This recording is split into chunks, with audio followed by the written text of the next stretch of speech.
Good morning, good afternoon, good evening, wherever you guys are. Welcome to Whiskey on the West Coast live stream. It is Springbank Saturday, which is the best kind of Saturday, let me tell you. I'm very excited to have you guys along here. I think in the comments, I already see some of you guys have checked in, which is awesome. I am going to start pouring some Springbank, starting with the 10. It's where we have to start on Springbank Saturday. And then we'll check in with the comments, see who's in. The 10 there.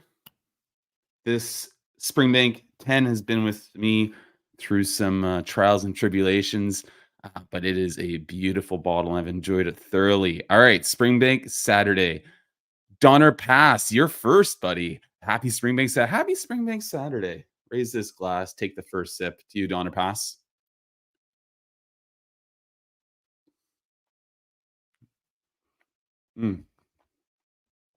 Tastes like home.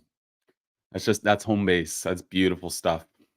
Greg in Paris, current site of the Paris Olympic Games. Hi, Matt, Donner Pass, and everyone. Indeed, me on listening mode for now as I'm finishing dinner. All right. Thanks for joining there, Greg. As always, listening or watching. Honestly, most of the Whiskey Tube I watch, I'm listening. I'm out for hikes, I'm out for walks, and I'm listening podcast style. So I appreciate that. Speaking of hikes and walks, Jerry Miller from Seattle checking in. Good morning, all. Nothing like pre-noon whiskey here on the West Coast. Yeah, it is 11 a.m. here on the West Coast in British Columbia, or where you are, Jerry. I think you're back in the States. You were up in Canada on a trip, but I've seen some of the pictures you've been posting, man. The moment of Zen style pictures up in the mountains. Welcome here, Jerry. Thanks for joining in. John, just whiskey. Cheers, Matt. Podcast listening mode for me as well. Still working. I hear that. I hear that. If I ever jump on the VPub, Aquavite's VPub on a Thursday, if I ever make it, it's because I'm on my lunch break at work and I've got it in my pocket and I'm on a walk somewheres in downtown Chilliwack here in British Columbia. So yeah, no, I know all about the podcast style. Thanks for checking in there, John. Jerry, good morning, Matt. Good morning, Jerry. Hope you're on another hike later today. Mackie, Andrew, buddy. Cheers to you, buddy. Thanks for jumping in. All right. Cliff. Hello, Cliff. All right. No Springbank in Sydney, Nova Scotia. Cliff, buddy, I was in Sydney not too long ago. I have a ton of family in Cape Breton, particularly Sydney, Manitou, Blacketts Lake. Welcome here. That is awesome to have you here. It is not so awesome not to have any Springbank in Nova Scotia, but I feel your pain. It has been since, I believe, 2015 since we've had Springbank available to us in British Columbia. All my Springbank comes either from out of the country or from Alberta. So if you're seeking Springbank and you're in Canada, turn your eyes to Alberta or the SAQ in Quebec. Gary K. Gary, welcome here. Hope you got some Springer in a glass at home there. And yes, back home from BC, backpacking next week. Oh, excellent. Man, I got to get a backpacking trip in sometime soon. Cliff, cool. Awesome. All right. So I'll let you guys know what we're doing today. The reason that I'm just, it's a little bit more relaxed kind of live stream. If you were here for my last live stream or some of the ones prior, usually I'm exploring some sort of topic, some sort of theme. Last one was peat terroir, the differences between like Isla peat, Highland peat, mainland Highland peat, as well as North American peat. Today, honestly, we're getting prepared for a move. We're celebrating buying our first home, a townhouse. And so we're going to be moving out of a basement suite, which we're currently located, a 2-bedroom basement suite. We're going to be moving to a townhouse that's going to be our first home that we own ourselves, which is pretty big because 2 years ago, we moved into this space on the backs of losing our home at that time to a fire. And actually, that's how this bottle of Springbank, you guys have probably heard the story before, got so tattered. It's taped up, the label here. It's been through, as I said, some trials and tribulations. Our apartment building, it burned down. And that's how we wound up where we are. And the reason why I'm wearing this hat in particular right here is we went through about 5 months of cleaning everything we owned and trying to put our lives back together. We did much of the cleaning here. as we're about to leave here, there's some of that stuff we packed up into totes and we said, we just have to set it aside for now. Didn't want to bring that in to our next stage of our life at our new townhouse. And so we went through the totes and we've been cleaning to get ready. And so this is one of the things. This is covered in charcoal and soot, fiberglass, ash. And I cleaned this a few days ago, and I think it's looking pretty good for having gone through a fire. So that's the reason I'm wearing this hat today. The reason for the live stream is we're going to be packing up the office, the studio. This is the first home of Whiskey on the West Coast. This is where we started the channel. So come the fall, we're going to have a different look because we're going to be in a different place. Hopefully it means something really exciting because new setup, new space, new opportunities, hopefully. So it's going to look different. Hopefully it doesn't feel different. Hopefully we're bringing the same vibe, the same, whiskey reviews, kind of just good vibes. And I'm really excited for what the future has in store for us personally and what the future has in store for the channel. And when I started the channel, I couldn't imagine doing this almost 2 years later. And I'm only doing it because of the support of all you and jumping on here and joining me on a live stream. So thank you so much for doing this. So this is our last live stream of the summer for the reason we're going to be packing. A lot of my bottles are already packed up. I went looking for a lot of Springbank, Kilkerran, Hazelburn, Longrow bottles that I wanted to open up during this live stream. Already packed away. That said, I've got a ton of Springbank samples and a ton of interesting bottles on hand here right now to open with you today. So that's the whole concept. We're just going to hang out. We're just going to chat whiskey, drink Springbank, anything from Springbank or Glengyle. I'm adding them in because they are on the same site. You guys probably all know the story about Kilkerran, Glengyle. So we're going to be drinking Springbank, hanging out, much more low-key and chill than my usual live streams where we're just diving into the real nitty-gritty, nerdy side of whiskey. So yeah, this Springbank 10 is just so delicious. It is home base for me.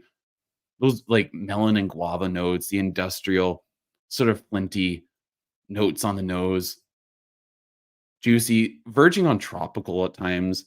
It's got that lovely Campbelltown peat, that just signature Springbank peat style. I love this whiskey. Yeah, Springbank is just there's nothing quite like it on like the taste right now. Again, you get those machine shop oil sort of vibes, like machine shop rags on the retro nasal after a sip. It's just so delicious. Like if there's one bottle I could probably live with the rest of my life, it's probably Springbank 10. It's just so phenomenal. So I'm going to check back in with the comments here. The other thing that we're going to be doing, how do I decide what we're going to be trying today? I've got a few things that are preset because there's a couple topics I do want to talk about. Some changes coming to Longrow Reds. I want to talk about a whole bunch of different styles of Springbank, and I have a really special dram to finish the day off with as well.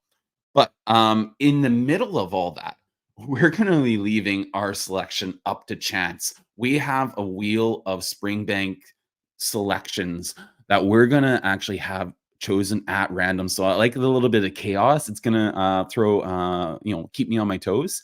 And I don't know, maybe you guys will have some favorites you're going to be rooting for here. So let me see if I can share the wheel of Springbanks. Share screen. Yeah, here we go. All right. So this is what we're looking at here. So this is the wheel of Springbank. We have so many bloody options for Springbanks here. Springbank 18, 15. I have plus symbols beside them because I do have some comparisons to make to Glen, Scotia 15 and 18 if those come up. Springbank 12 cask strength, that's the 100% X bourbon. Springbank 10 barley 2019. I have never had a local barley before. I have a sample of a local barley. It is my white whale. It is the bottle I would love to get my hands on one day. I just truly hope one day I find a bottle of local barley because it's the Springbank that Springbank hates to make. Workers book off their time when they find out when the local barley is being made. So we got that in there. Springbank 2023 tour bottling. So it's a private bottling for everyone who visits the distillery. Got that mini there to crack open. Some Springbank cage bottlings, a fresh sherry 9-year-old. That is my bottle. A sample of a cage bottling Pinot Noir 9-year-old from Hexagonal Crank. Thank you so much, Hex. You got a few samples in here, actually, buddy. Springbank Master of Malt, 29-year-old. That was a sample given to me very generously from across the pond as well. Sample Whiskey Sponge, if you're familiar with Angus and Decadent Drinks, Whiskey Sponge, Springbank 27, Hazelburn 10, Hazelburn Oloroso Sherry, 12-year-old, Hazelburn Open Day 2023 from when I visited the distillery last year. I haven't cracked that. So if that comes up, that will be a crack there, a bottle crack.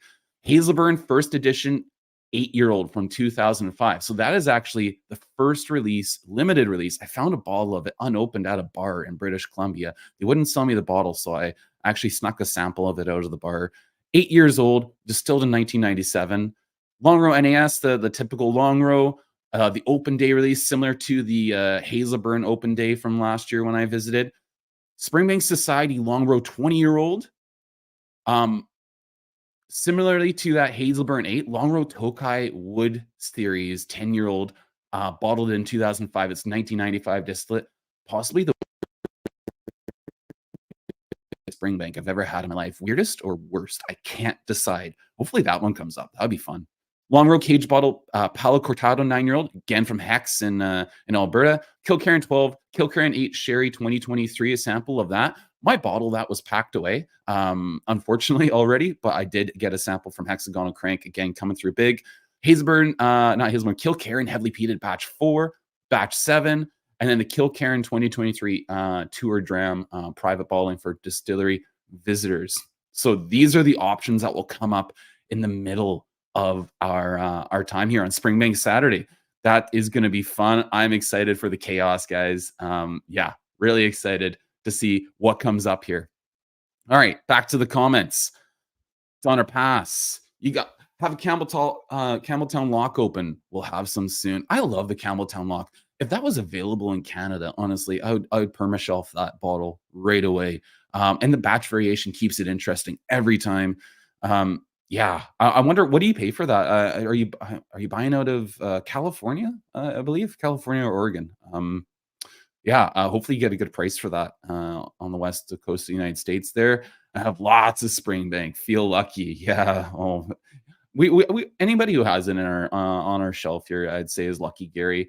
Jerry Miller drinking a Springbank I filled at the distillery last fall. Attaboy. One of the hand fills from the Demi Johns, I'm guessing. What a deal those are. Fantastic value. I should have can't come back with like 4, let's say, whole case of the Longrow Demi John. That was amazing. Congratulations. Thanks, Donna Pass. Smeargel, hey, buddy. Thanks for checking in.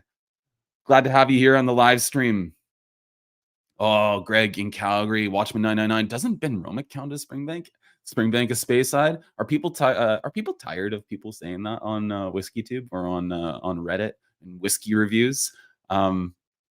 Yeah, no, I mean, gosh, maybe I should do a head-to-head of Springbank and a Ben Romick. I think most of my Ben Romicks are packed now, though. Oh, man. Loving the Ben Romick, though. And certainly a reasonable alternative. Yeah, there's some people that are on board with that.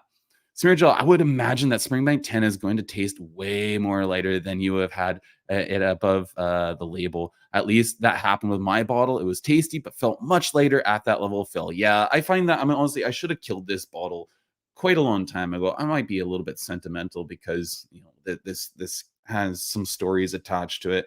Anytime a bottle gets that low, it really should go to the heel party and get killed off in reasonable fashion. The worst offender for just dying in the bottle at a fill level lower than like halfway is probably Laphroaig. Laphroaig's like infamous for that, and I found that with my quarter cask recently. It's a little bit flatter than it should be. Jerry Miller, indeed, to Watchman 999's comment about Ben Romick, I believe.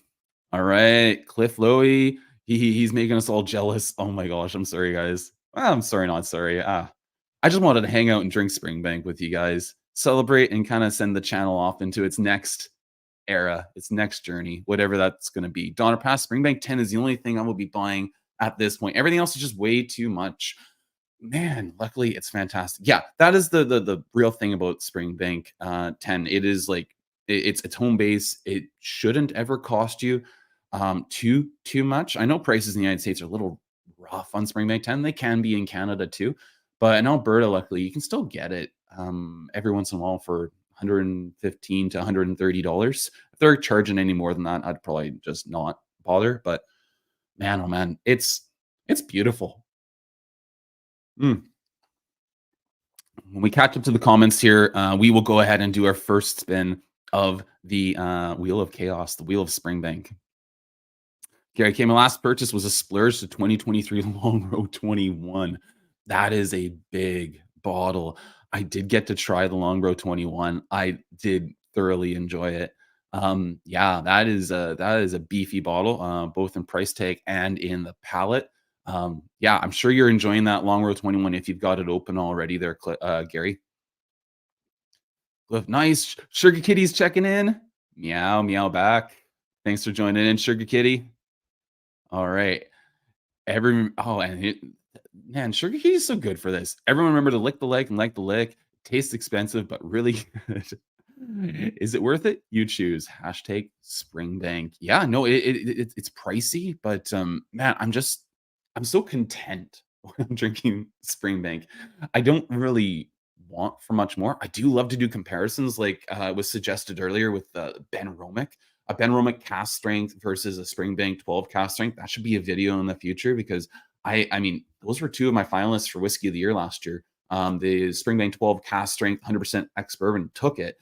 But for the price and availability of the Ben Romick cast strength and the palette and just the performance, you can't go wrong. If you haven't had the Ben Romick cast strength, you gotta get on that. Smear gel. I'm trying to kill off my Kilkerran 8-year-old Sherry Cask 2023, but there's still some left to drink. Bit less than the Springbank 10 you have. Okay. All right. I mean, and my first taste of Kilkerran 8-year-old Sherry Cask was in Edinburgh at the Tipsy Midgie. If you're ever in Edinburgh, the Tipsy Midgie is one of a number of fantastic pubs. I cannot recommend it enough. Great selection. And whenever I think of the Kilkerran 8-year-old Sherry Cask, that's where it takes me. But you've got a good bottle on your hands there, Smear Gel. I was reading on Reddit actually recently. Finland apparently doesn't get a supply of Springbank anymore. I'm not sure if that's true, but that's what I was reading. They were asking their friends in Sweden, friends or rivals, not sure, in Sweden to send them some bottles of the next release that's coming up. All right, Springbank 10 price check here is min $100 American. Yeah, man, that's tough. I'm gonna say I'd still probably do it in a pinch, but it's a bit higher than I would be liking to pay. But anyways, everything is higher than we would be liking to pay at this point, isn't it? And yeah, didn't buy a backup of any bottles in the stash. Has Kilkerran 8-year-old Sherry Cask 2024, 2 bottles waiting to be opened. Man, you are well stocked, Smear Gel. You're well taken care of there. Almost caught up. Yeah, sure. Yeah, it's like 140 Canadian now. Like that's just at the top of my range. 130, I'm comfortable. 135, I'm like, okay, take the extra 5 or 140. I don't know. Again, push comes to shove, I'd probably do it. Gary, sadly, I have to a work meeting in 10 minutes, but glad I could catch the first half hour. We'll check back when I'm done to see if you're still alive. Enjoy it. Well, thanks, Gary. I'll raise this glass of Springbank 10 up to you. Thanks for supporting the channel. Thanks for jumping on the live streams and watching the videos. Cheers, my friend.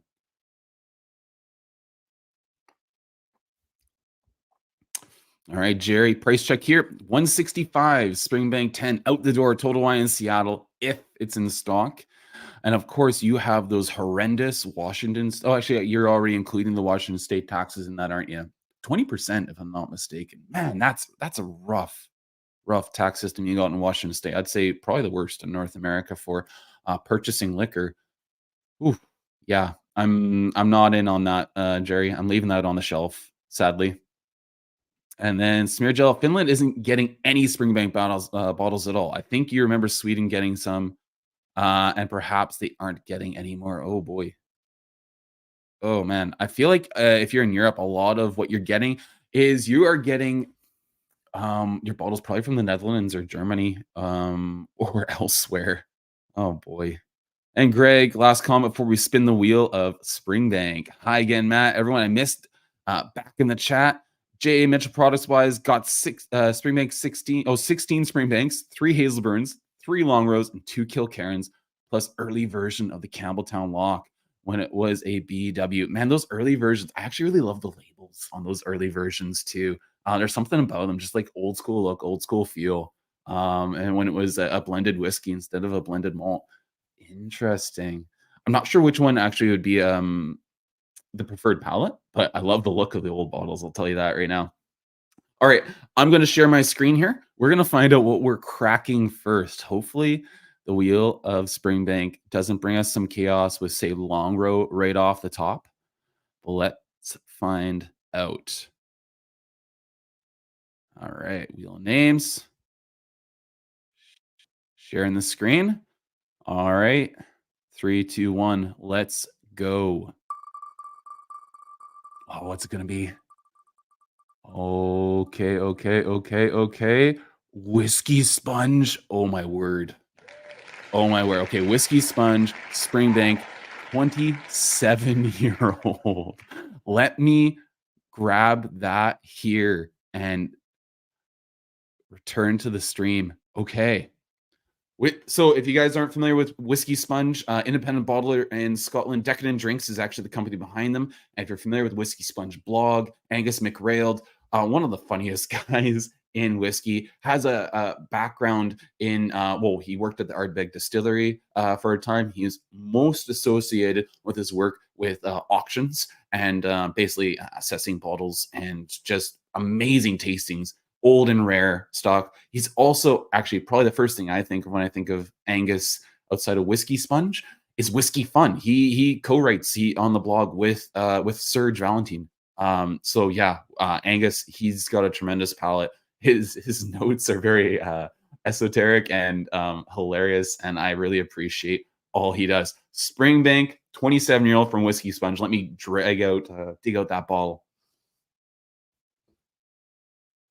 Okay, this came from a Kensington Wine Market tasting, Decadent Drinks tasting. I have done 3 of those so far. They are just, oh man, they're expensive. They're really expensive bottles. Definitely priced on the higher end.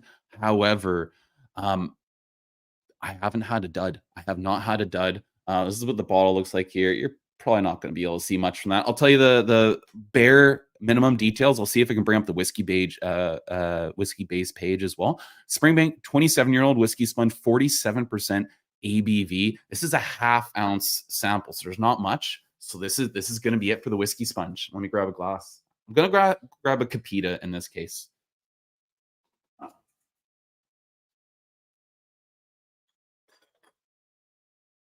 All right. Got my Bruichladdich warehouse tasting Capita. If you're ever on Isla, one of the best tastings on the island, I'd say, is the Bruichladdich warehouse tasting. I loved my time at Bruichladdich. Jerry, I know you liked your time there too, with your toast with the black art bottling. Very touching and very, very cool. Let's see here. Let's see if there's a theatrical way I can pour this out, make it more interesting for you guys. I do wonder if anyone has had a whiskey sponge Springbank before, but they are quite lovely. I've had one prior. I think it actually might have been this one. I might have had a sample early on of this whiskey sponge Springbank. Okay. Let that sit for a moment. I'm going to move this Springbank 10 to the side. Oh, I am excited. Starting off Springbank Saturday with a bang. My word. Grab a lid for this here. Okay. I like to use the lids. In the summer, you get some fruit flies about the house and just kind of capturing that aroma. You can take it off when you want to let it breathe a bit more, but really just intensifying that first nose. I don't know. I enjoy it. I'm wondering if any of you guys use like whiskey coins, whiskey lids, or caps at home. But yeah, let me see if I can quickly check whiskey base for this whiskey sponge. Man, I am so thrilled. We've got a whiskey sponge, 27-year-old Springbank on the table. That's a great way to start celebrating. Let me tell you, that is exciting. All right, I think I found it here. So I'll show you guys the whiskey base page, and we'll get cracking on it. It's a refill sherry hogshead. So let's go and share this screen. All right, sharing this screen here. We've got Springbank 1994 distilled. This is edition number 60A from Whiskey Sponge. They just announced their 100th release in Ardnamurk and the end of the Whiskey Sponge series. So Whiskey Sponge is being retired. It's done. This is 1994 distilled, bottled in 2022. It is a 27-year-old Springbank from a refill sherry hogshead. 251 bottles total, 47% ABV. It's obviously non-chill filtered, natural color. This is cask strength. And average, it isn't available for sale anywhere right now, but 815 euros was the average value that Whiskey Base had whenever it was on sale. Wow, I'm gonna try and ignore the score on here, but it's hard to ignore something that is sounding as amazing as this. This has a fairly classic looking label on it.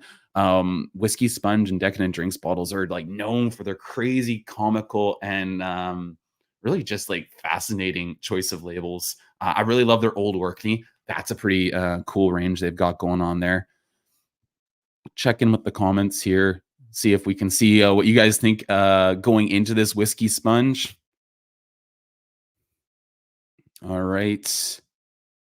Yeah, Greg. Wow, starting strong with that, man. No kidding. Sugar Kitty, Springbank 27, because we might as well start small. Yeah, yeah. I don't know if we can go much higher from here. I do have an older dram to end the live stream with. Some a Springbank older than this one. Smear gel. Damn, 27-year-old. My word, Jalen. Whiskey Sponge? I can be at your place in 2 hours if the border isn't bad. On my way. All right. I'll have some Springbank in a glass waiting for you here, Jerry. It just probably won't be this 27-year-old. Sorry. You can make fun of me, Matt. Never had a whiskey sponge yet, but c'est la vie, as we say here. Yeah. I hope you get to try it at, let's say, like Whiskey Live Paris at some point. That would be a pretty, fitting place to try it. I know they do the festival circuit quite a bit. Cliff, I'm at Don Cherry's right now. Oh, buddy, I got a Don Cherry's sports bar glass in my cupboard as well. That's a great place to be. Bill Cosby always makes me laugh. I was literally just drinking Springbank 12 cask strength and the Springbank 15 from 2023. I have about 20 different Springbanks in my collection. Favorite whiskeys. Oh man. All right, you're in the right place on this Springbank Saturday. You were pretty close to your guess here, Greg. 700 euros. Yeah, 810. Wow. And the rating is great for this bottle. Yeah, exactly. My word. Okay, Cliff, where can Canadians order from? I'll touch a bit on that. If you're just talking about Springbank OBs or Whiskey Sponge, yeah, I can address both of those. And Smear Gel, congratulations, Matt, for buying your own home, your own house. Wishing you everything good to it. Thank you so much, Smear Gel. I really appreciate the well wishes. And yeah, we're excited. We're ready to celebrate, but we have a big task of packing on our hands. Yeah, that's going to be great. Daunting, but just exciting. So exciting. Greg's Whiskey, I haven't tried a Springbank older than 35-year-old yet. I haven't yet either. So we're in the same boat there, Greg. And then Smeargel, I have barely tried a whiskey older than 18 years. All right, I'm going to turn my attention to this Whiskey Sponge 27-year-old. Hopefully I'm up to the task. And Cliff, I will touch on sourcing Springbank in Canada for sure at some point here. All right.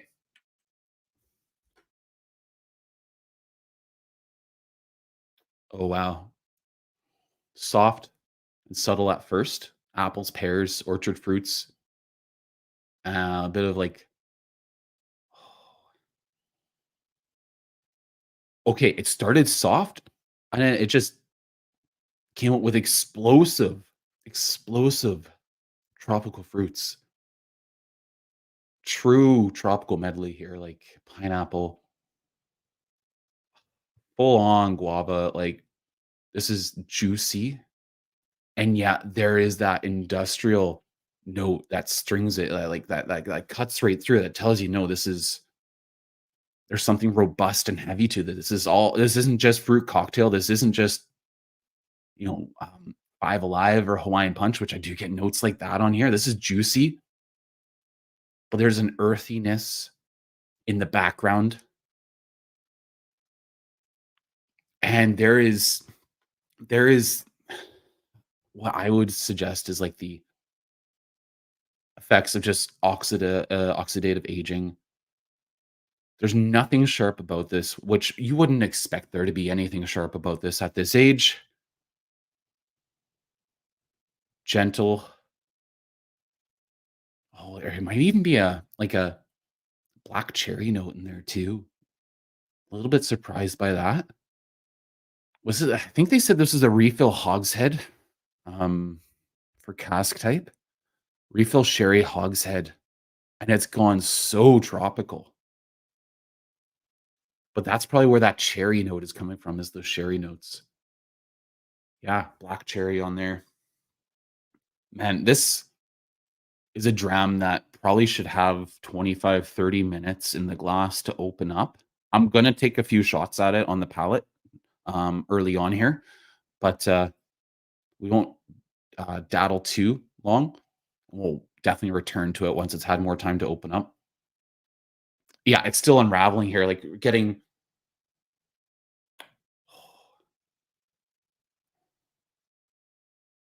oh my goodness. Okay, it's getting more robust now, fuller in the palate. The peat is making itself much more known, the earthiness.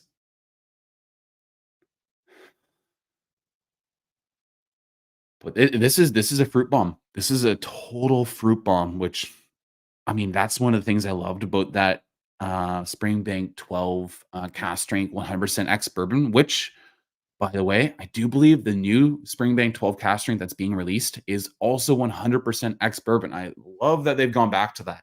The first one was so successful. Oh, I am not I am not worthy of this nose. Hopefully the palate can keep up with it. All right. Slange, guys.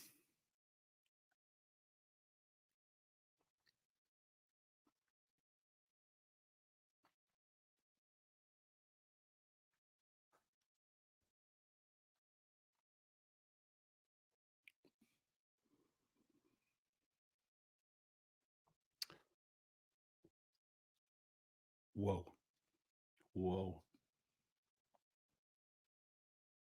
It's those fruits. It's the flintiness, the mineralic character. It's all amplified. It's amped up. A great amount of oak influence here, but nothing is heavy, nothing is out of balance. Oh man, I'm having a breakdown here. This is so good.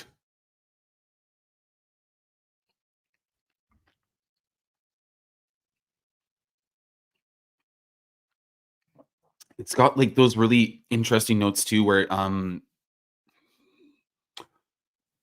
that peat. That peat is exactly the way I want it. It's not smoky. You're getting more of that earthiness, the industrial, the Campbelltown funk. Oh man, the fruits again, pears, apples, but more on tropicals. So orchard fruits, stone fruits for sure, peach, apricot. I wouldn't say pineapple on the palate, pineapple on the nose, but um melon and cantaloupe in there as well. More complex flavors too, like a bit of like almost like sackcloth sort of vibes.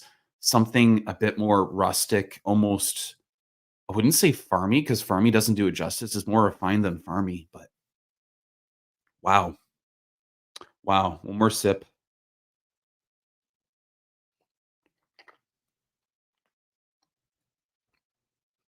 Mm. The best part about this is that with 27 years of aging on it, you'd still know right away. You still know right away this is Springbank. There's no missing that this is a Springbank. Um, oh wow. That is quite something. Um, in case anyone missed it, I'll show you the whiskey base listing here once more. Show you what we've been drinking here. Whiskey Sponge 1994, Springbank, bottle in 2022, 27 years old, refill sherry hogshead, 47% ABV. Actually, I don't think that is cask strength now that I think about it. Uh, that is proof down. Angus oftentimes proofs down to a strength that he feels the bottle drinks best at. Um, wow, that is sublime. Would I would I spend 815 euros, probably much higher than $1,000 Canadian for a bottle? I doubt it. I doubt it. I don't have pockets that deep, and with a new mortgage, our first mortgage, on the books now and about to start, I won't be picking up a bottle of this if I could find it. But I'm certainly glad to have had the chance to try it and to share it with you guys here. I think what this demonstrates, number one, is how um, Springbank really holds on to its character at older ages. But number two, um, just how good of a job Whiskey Sponge does with their bottlings, Decadent Drinks does with their bottlings. And if you do find a Decadent Drinks or Whiskey Sponge bottling in your wheelhouse, as long as it's not one of the bottles that they've purposely done to be completely off profile from a distillery character, I'd say buy it with full confidence. I've had nothing but great things with most of their choices. I've had a couple of I've had a Ben Nevis that wasn't to my liking because it was just so naked at well over 20 years old. But that was a style preference as opposed to something faulty with the whiskey. So if the style is up your alley, or if it's meant to be just an amplification of the distillery character and actually doing it right, like with their Bowmores, yeah, full confidence in Whiskey Sponge, and I think that's one of the takeaways from a whiskey like this, getting to try it, because I don't think there's many of us here who would be able to splash out 800 euros on a bottle of Springbank. Maybe that you are that person. If so, nothing but good things to report from this Whiskey Sponge Springbank.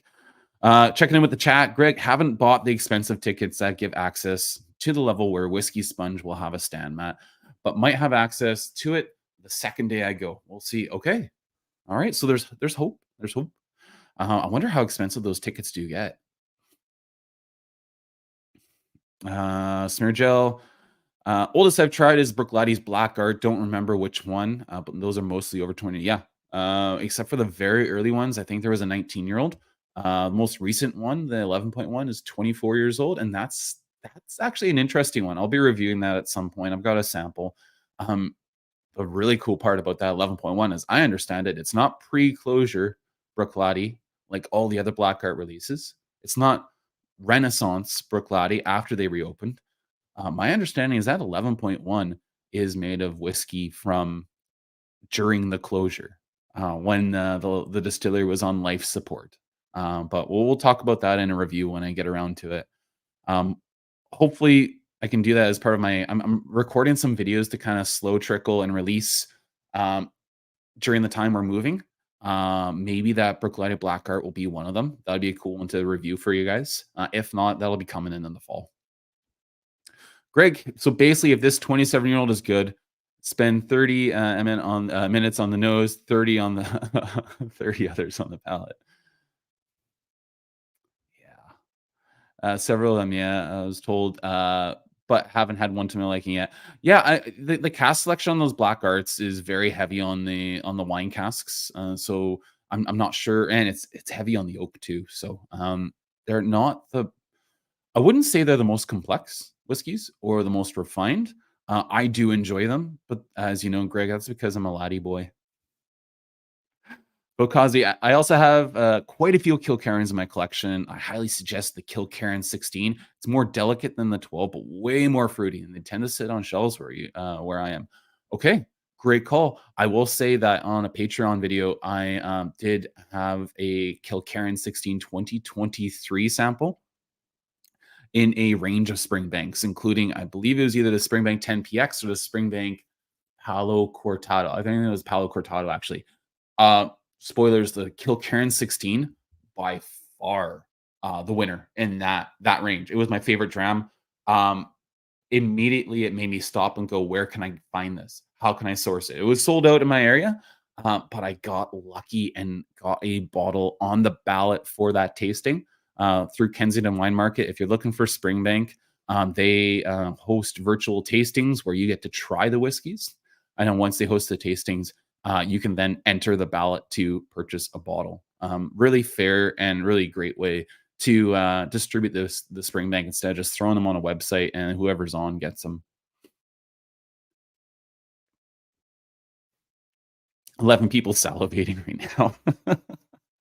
Yeah, that is the one thing about the wheel of Springbank. I might even just starting calling it the wheel of chaos because you know there's a lot of like random stuff on there. There's a lot of interesting things, and I'm really excited to drink for you, drink with you guys. But man, oh man, yeah, the problem is just how rare some of this stuff is. So, Rachel, I hope the wheel is going to bless you with Longrow 18. I have been waiting to buy a bottle of that as my first 18-year-old whiskey. Man, oh man. Okay, if I included the Longrow 18 on there, I do have a bottle. It is packed away. I realized that as I was setting up. If I did keep that in the wheel of names, sadly, it is not on hand here. I'm sorry, Smirgel. Mackie, how do you recommend cleaning and washing a Glencairn whiskey glass? Soap or just hot water? Oh, Andrew. I've, I've used dishwasher hand washing with soap, hot water. They have been just fine to me. Yeah, I also know that some people actually even throw them in the dishwasher. Abbotsford Whiskey Club, they throw them in the dishwasher. The only risk with throwing them in the dishwasher is they can often, if you have hard water, they can also often get like calcium buildup and deposits on them. They won't look very nice or clear after a number of washes with hard water in a dishwasher. But yeah. All right. I think it's time we turn back to the wheel of destiny, wheel of chaos, the wheel of Springbank. All right, setting this 27-year-old aside. Wow, I'll put this Springbank 10 elsewhere. We'll keep this Springbank 10 on deck next to this Springbank 27 year. All right. I do wonder if you guys, I mean, Smirgel, you're hoping for that Longrow 18. I'm sad that it's not going to pop up here for you. However, I'm wondering if you guys have some other things you're hoping pop up. Let's see. What's the Wheel of Chaos going to bring us now? Did I include the Longrow 18 on there? I thought I took it off. Yeah, it looks like it's not on there. Yeah. Sorry, Smirgel. All right. 3, 2, 1, let's go. Where's the wheel going to take us now? And it's going to be Springbank 18. Oh, yeah, Springbank 18 plus. All right, I'm going to take that out here. All right, I'm going to need 2 glasses for this. All right, Springbank 18 plus. What does that mean? That means I'm going to be pouring this lovely Springbank 18. Take a look there. Another fire damaged label. This is the 2019 batch of Springbank 18. So we're going to be pouring that. We're also going to be pouring, just to kind of compare a little bit, just fun. We're hanging out. It's Saturday. We're going to crack open this Glen, Scotia 18-year-old. Because why not? Campbelltown v. Campbelltown.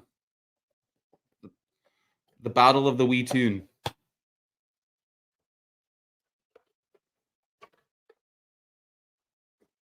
Here's a look at the bottle. Yeah. I love the rebranding they did with these bottles. They're actually really nice. The nice gold embellishment at the top there. I love myself some Glen, Scotia. Really enjoyed visiting the distillery. Ian McAllister, great guy. Treated me real well when I visited the distillery. Yeah, all right, grabbing 2 glasses. We're gonna pour these. We're gonna dig in.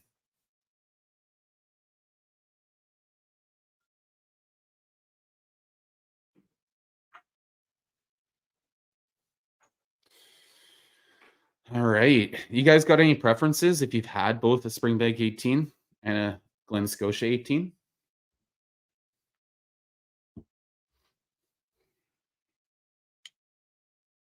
A little bit light on the pop there.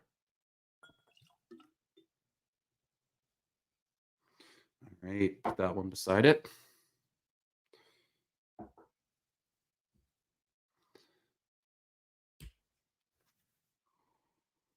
Oh, already excited.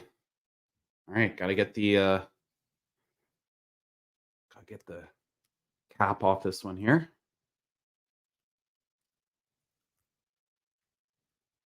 Not sure if you guys can hear that, but gotta like that sound. That's the sound of a new whiskey being opened. Let's see if we can get a good cork pop. That's pretty good. Nice tight cork. Like that.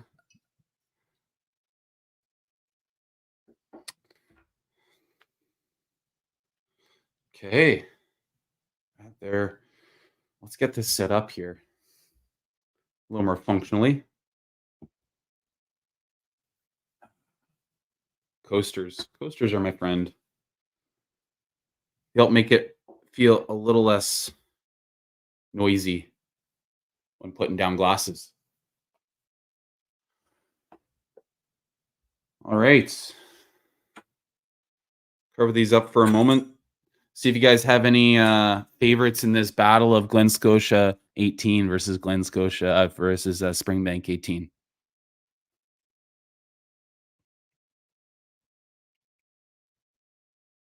Okay, let's see here. Greg, you said 120 to 125 euros for the VIP level for just one day. I mean, there's plenty of whiskeys over seven. Oh, wow. So, okay, ground level is 66 euros and you get access to 700 whiskeys. That's incredible. Whiskey Paris, here, here I come. Hoping to come back from my Scotland trip in the fall with a Kilkerran 16. I think odds are good for that one, Jerry. I think you're setting your sights right there. Oh man. Despite some could think, Matt, I think it's quite on point to start with older and lower ABV bottlings, so you give them max chance to shine. While after they might be influenced by stronger oak, peat, and sherry. Yeah, I'm not. I'm actually pretty excited. Like you said, they can be a lot more subtle. They're lower ABV, a bit more delicate, if you will. I was a little afraid that we were going to get Longrow right off the top, and I wasn't sure what that was going to do for my palate. Speaking of my palate, I need just a sip of water here.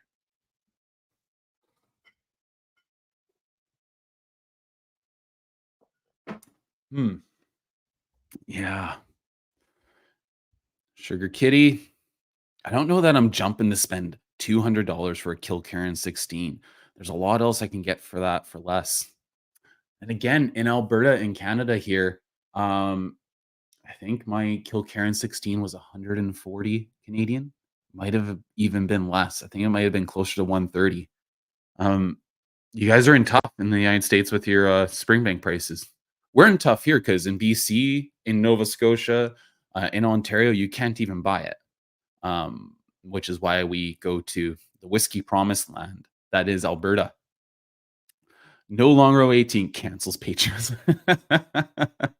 That's it. I'm done. Awesome. Peter White checking in. Yeah, 130 150 Canadian Alberta for Kilkerran 16. Yeah, I think mine was 130 through Kensington Wine Market. Yeah. Yeah, far better buy. I see you saying that there, Sugar Kitty. Sugar Kitty, Glen Scotia 18 is not that great. It's no Glen Scotia 15 and not Victoriana for sure. I do love the 15 and the Victoriana I have open on my shelf right now. Oh, the Glen Scotia 18 is going to lose. Let me tell you, Matt, I was quite disappointed by my batch I reviewed 2012, 2018. So hopefully I've got a better one. I will check my batch here. I do remember watching your video there, Greg, and I was disappointed with how the Glen Scotia 18 performed. Bill Cosby. Still haven't opened my Springbank 18, but I did try it at a whiskey festival. I bought mine for 100 euros, so understand. 100 euros. Get out of here with that. Too whiny and disjointed for me. Not really bad per se, but underwhelming for sure. And for the price. Hmm. All right.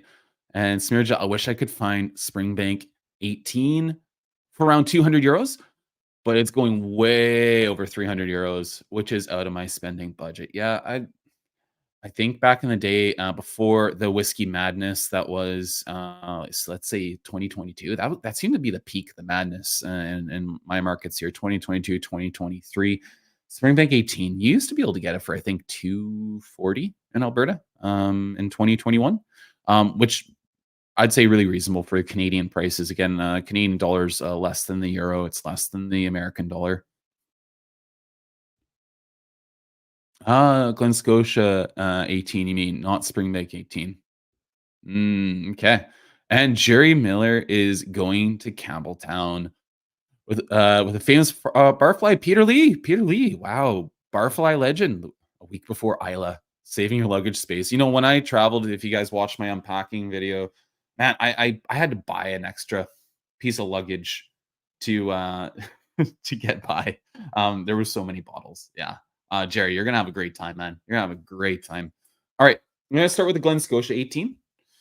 Give the challenger a fair shake here on the nose.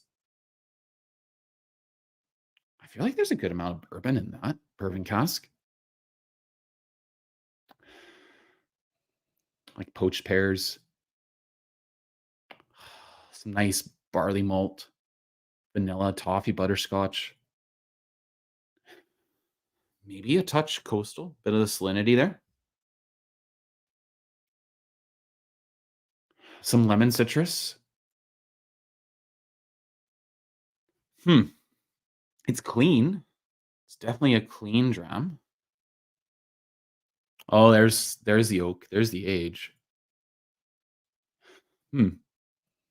A slight glue note though. Slight adhesive sort of glue note in the back there. That could be a weird sort of note coming from inclusion of sherry casks. I do believe they use sherry casks in the 18, a finishing period of sherry. There's like a milk chocolate note on that nose there too. It's 46% ABV. It's non-chill filtered. I don't know about the color. This is the problem when we have the wheel of chaos. I don't know all the stats right away on it. Aromatic and spicy. I'll give it aromatic. It wasn't picking up on spicy. It says a 12-month finish in first fill Oloroso casks. Give you a little bit of idea on the cask makeup there. Before that, it's probably fair game. I mean, influence from the tasting notes. Say there might be a light chili pepper or something in there intertwined. Let's check out the nose on the Springbank 18. Again, this batch, just to be certain, 2019 batch, 46% ABV, non-chill filtered, natural color. Oh, home base. Oh man, the fusel oil notes, industrial, Springbank funk. However, not incredibly expressive. I'd say the peak comes through on this actually quite well, but not as fruity as I would have expected. Again, getting a little bit of like milk chocolate notes here. Some of that melon and guava that I always find in my spring banks that aren't completely slathered in fresh sherry.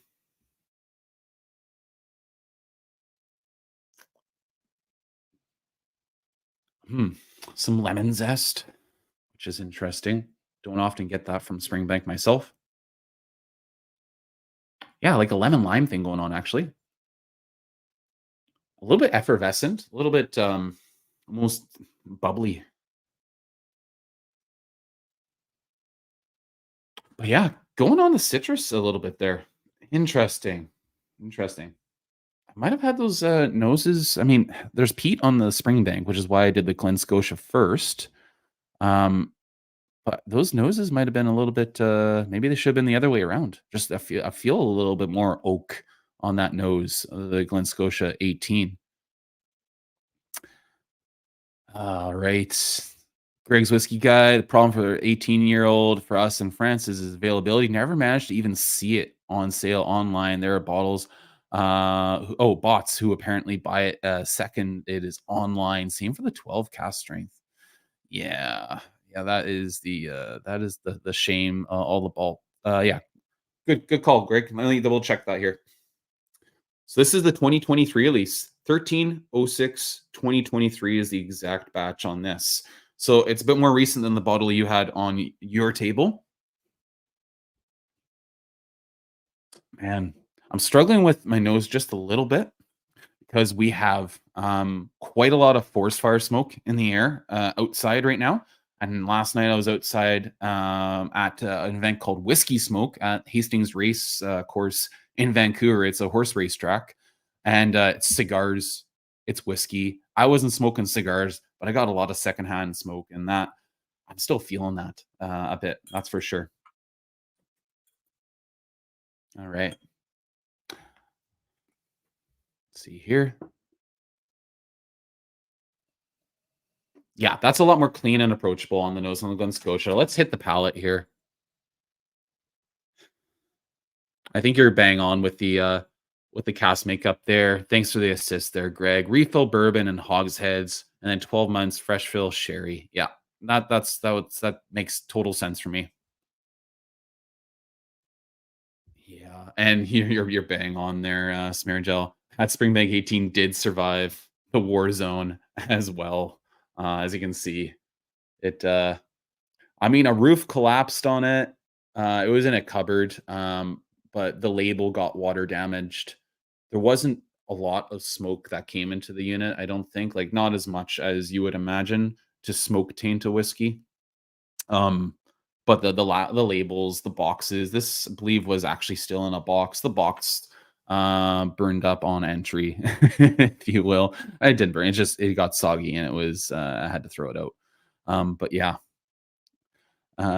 bring back bottles for friends. Jerry brought me back a bottle of Brook Laddie from the Brook Laddie distillery. Jerry, you did me a huge solid there. A Valanche bottling, Ribera del Duro cask, Brook Laddie. Thank you once again. Yeah, you're the man for hooking people up on that, man. Michael Pang, Whiskey Pang. Check him out on Instagram and hopefully YouTube if the YouTube channel is up and running yet. Hopefully that's not too much of a spoiler for you, buddy.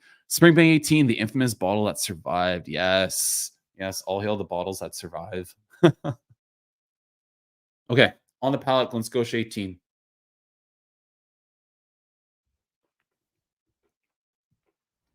Mm. Salty. Lots of caramel, vanilla, butterscotch. Ooh, black licorice. Black licorice. Still coastal. Mm. That chocolate note is there as well. The finish is what's interesting me right now. There's almost something akin to like a dunnage note at the back end. Oh, that is interesting. A lot of different vibes on this. Hope you guys don't get annoyed by me saying vibes. For some reason, it's a word that just jumps to mind so often for me. Oh, that finish is intriguing.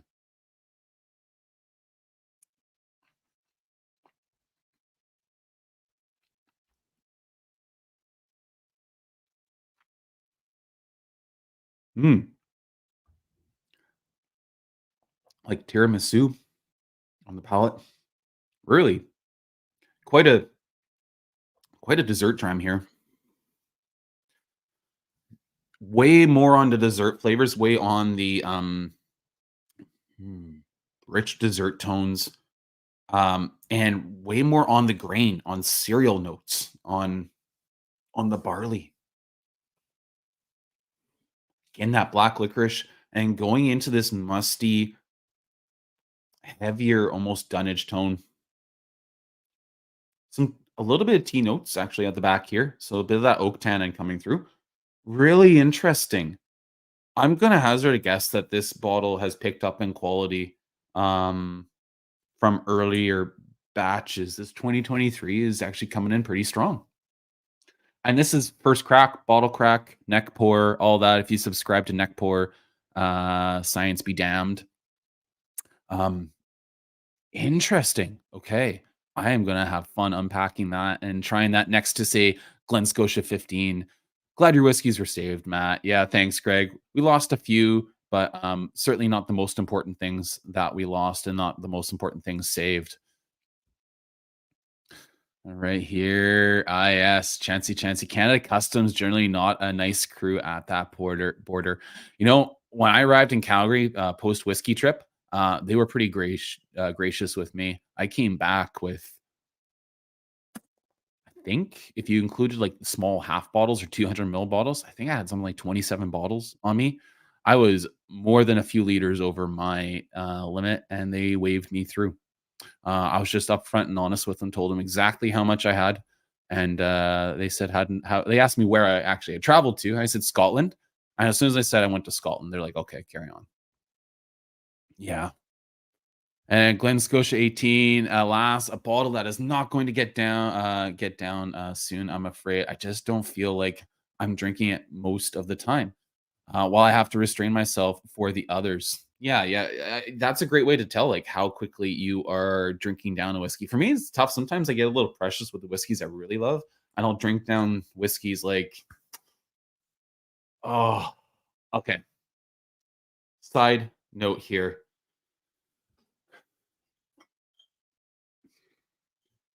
This bottle, Aaron Amarone cask. Fill level's pretty low. Honestly, getting to the end of it here. I have tried to I've tried to crack this whiskey. I've tried to find a way to enjoy and appreciate the Aaron Amarone. I know First Fill Whiskey, Phil in New Zealand, he loves this Aaron. He adores it. I just cannot get along with it. Um, I might put this in a video I'm thinking about called "Tell Me I'm Wrong," because am I wrong? I just find it too sweet and acidic. I don't like what the Amarone cask has done to this whiskey. I like my Aaron sherried or from bourbon primarily, and this just doesn't do it for me. But the point I think I was originally trying to make was fill levels oftentimes for me might go opposite. I'm trying to find a way to like crack this nut and find a way to really enjoy and appreciate this whiskey. And so I keep pouring it and I keep pouring it and I keep comparing it to other things, and I've just never got on with it. Whereas this Springbank 18, I really enjoy, and I'm nursing it, and the fill level's quite high. So for me, sometimes it's the opposite. At least with stuff that isn't easily replaceable. I guess this is more easily replaceable, but yeah, that's an example of where I go with it.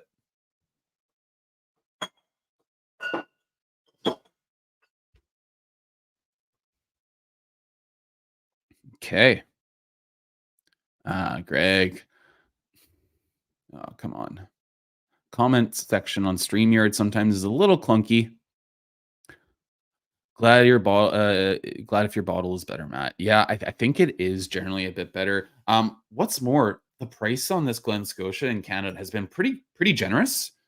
It's been oh, that is quite coastal now. It's gone on sale recently for I think as low as 150 Canadian in Alberta. So I'd say it's actually a really if you can pick it up on sale, which it's available in Alberta at a number of different places. When it goes on sale, that feels like a really great pickup. Donner Pass just polished off a pastrami Reuben and 2 session IPAs for lunch. Hell yeah. I think Campbelltown Lock, a dark one. Ooh, that's what I've tried is the dark one will be able to shine through what I just put on my palate. Man, I found the dark batches of the Campbelltown Lock um, really heavy on like the Kilkerran heavily peated or Longrow notes and heavier on the Sherry Cask influence and wine cask influence. So yeah, I feel like you're in good hands with a darker batch of that Campbelltown Lock. Oh, wow. Yeah, that is very much more on the industrial, heavier peat funk notes on this Springbank 18 nose on the palate.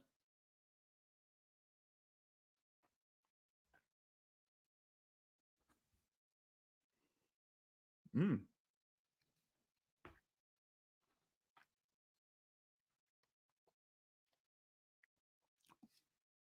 Ooh, that's nice. Um, right away going on chalky mineral candies is something I get with Ardent American. Something I oftentimes get with Springbank as well. Um, Rockets candies, if you've ever had them, or what's the powder stick candy that you get, and it's just like kind of sour, chalky, crystalline candy. Dippin' sticks or fun sticks, whatever it's called. That note, a nice deal of earthy peat going towards like a funky melon, almost like yeah, funky guava. Man, I will say melon and guava a lot because those are my home base fruit notes for Springbank.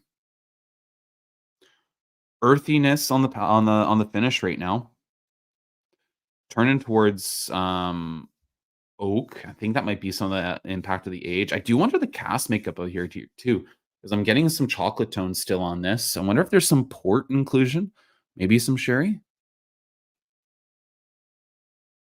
The nose has opened up a lot more than when I first nosed it. Actually, quite nice. I do have to say though, while I'm enjoying the Springbank 18, I think I enjoy just casually drinking the Springbank 15 more. That's because I do enjoy a nicely sherried Springbank whiskey, and those 15s in the last couple years have been just mega sherried. Covers up the distillate character a bit, but if there's one Springbank, I'm kind of okay with that. It's the Springbank 15. Hmm. It's like a lemon meringue pie sort of thing there, like vanilla and like lemon zest.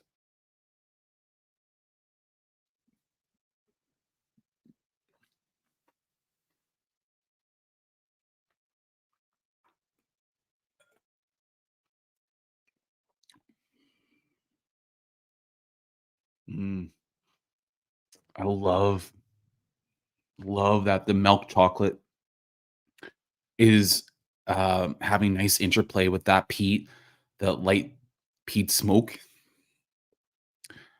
and those mineralic and flinty notes as well. So it's chocolatey, it's fruity, it's mineralic, it's smoky, a touch savory, like almost a soy sauce sort of thing. Yeah, there's a lot packed in there. There's a lot packed in there for sure. We're not going to get it all unpacked here in a quick side by side session. Quick consideration of the Glen Scotia 18 once more. This is Springbank Saturday after all, so I'll have to set the Glen Scotia aside. But brighter, cleaner, yeah, very much more on the barley malt sugars, vanilla, caramel, toffee, but I'd say almost a little bit more coastal. Like I do just get like more like coastal aromas, like sea air.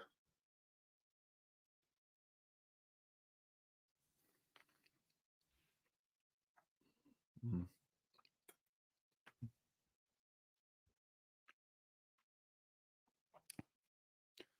Um, hmm, thoroughly enjoyable. Strongest point on this, I enjoy the nose.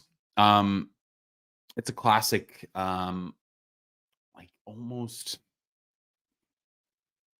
man, it almost the nose is almost treating me more like a Highland, like this. I wonder how this would compare to the old Pulteney 18. Um, it's giving me old Pulteney 18 vibes, which I do enjoy that whiskey. I had a glass of it the other night. I don't think it's as quite as pretty as the old Pulteney 18. Really interesting. I guess the question here becomes readily available, going on sale for 150 Canadian, regular price probably 190 Canadian in Alberta, and yet so readily available and less expensive, unobtainium, impossible to find, and probably at least $300 Canadian, 250 at the bare minimum. So possibly twice as much and not available. If you can't find Springbank 18, I won't tell you that Glen Scotia 18 is a good replacement for it. They're not the same profile. They're not the same style of whiskey. Um, if you're looking for an 18-year-old Campbelltown single malt, it may well be your only option available to you. And so it will fit that niche, that slot on your cupboard. But Glen Scotia 18, lovely whiskey, great price right now, available. It sounds like from what Greg has said, and you check out his video where he reviews an earlier batch of Glen Scotia 18. It sounds like quality has improved in my mind. Um, so a lot of great things, a lot of things like Springbank 18 is my preferred whiskey here though, which it should be. It is Springbank Saturday. After all, really looking forward to getting to know this Glen Scotia 18. Thank you for your service, Glen Scotia 18. But this is Springbank's day.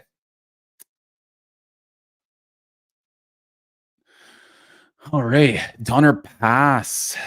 I love Phil and Deepa's unpacking videos, guessing 30 or so bottles. The customs people at San Francisco airport just laugh and say, enjoy your whiskey. I have watched their videos and marveled at the things. Oftentimes, they seem to have like auction pickups that have been sitting, waiting for them to come back to. I love that. I just love that. That's great. Phil and Deepa, if you haven't checked out their channel, Whiskey Mystery, it is Whiskey Mystery, is it not? They do such a fantastic job blind reviewing whiskeys. They get right down to like guessing the ABV. They are awesome. Phil and Deepa, they kick ass. Smear gel. I bought my first Aaron 10-year-old bottle from our Baltics trip at Latvia for 40 euros. I haven't tried it before. Excited to try it. I also found Aaron 18-year-old bottle from online store for 140 euros. Is it worth it to buy? Depends. Is it the new Braille? Well, I mean, it might not depend. I only have experience with the newer style Braille bottling, kind of like the Aaron Amarone cask I showed you there. Um, they're very sherried releases of Aaron 18, unlike the past 18s that were more like on the ex bourbon side. So it's down to your preference. I have bottle killed one Aaron 18 myself on a trip back to Cape Breton, Nova Scotia. I shared that with friends and family back home in Cape Breton, and I really loved that whiskey. It was decadent, it was delicious, and the price is right. At that time, it was only $135 Canadian. So I'm not sure if that's more up your alley, but you like the Kilkerran 8-year-old Sherry Cask strength. I'd say Aaron 18 is pretty good. I do understand that that is at least temporarily discontinued though. So it might be harder to find, which might be explaining why 140 euros might be the price on it right now. Sorry about chat. Just curious about all your friends. I'm new. Oh. Cliff, I told you I'd circle back to finding Springbank in Canada, how to find it, and a little bit about whiskey sponge bottlings too. Oh, that's lovely. Um, wonder how that compares to the whiskey sponge 27. So again, where I get all my Springbank from, outside of finding old dusty bottles from 2015 or before on shelves here in British Columbia, which is basically none anymore. All my Springbank comes from Alberta. I buy from a number of different stores. I actively encourage people to shop at Kensington Wine Market, small family-owned business. Andrew Ferguson's the owner. He does a fantastic job. He takes care of his customers quite well. They do lots of virtual tastings, and as I explained earlier, that's how I got my Kilkerran 16. That's how I got my Kilkerran 8-year-old cask strength sherry. Is from the ballot process on their virtual tasting. So not only do you get a chance to try a lot of these whiskeys, that's how I tried the Springbank 10 PX, the Springbank 10 Palo Cortado, the Longrow 21, by purchasing these tasting kits. But Alberta, they ship. A lot of stores in Alberta do ship across Canada. Kensington Wine Market does not. But if you send me an email, I can explain ways that you can figure that part of the equation out. So Alberta, also SAQ, the government liquor board in Quebec, they also bring in Springbank. They actually get like Springbank 12 cask strength. They get some of the limited releases. I believe they even got like local barley last year. Again, my white whale. Man, I would love to get a bottle of local barley one day. SAQ does it by ballot, by raffle. You have to pick it up in person. So if you're willing to drive to Quebec from Cape Breton, um, then that's another way to do it instead of shipping out of Alberta. Hope that helps a little bit there, Cliff. All right. Don't want to pass you filling deep and inspired me to bring back as much as I can afford. But as always, they said the key is to tell the truth. Exactly. Just tell the truth, guys. Worst that's happened is you're going to get some duty. You're not going to have your bottles seized from you, I don't think, at least in Canada. Have a great time in Scotland, Campbelltown, and Peter with Peter and Denise Lee. I'm sure will be wonderful. Yeah, great people. Greg, anybody in the chat managed to try Adelphi's Sandalwood, by the way? I couldn't taste it myself. Well, it's not cheap either. For the record, it's a blended malt mix of Ardnamurchan and High Coast.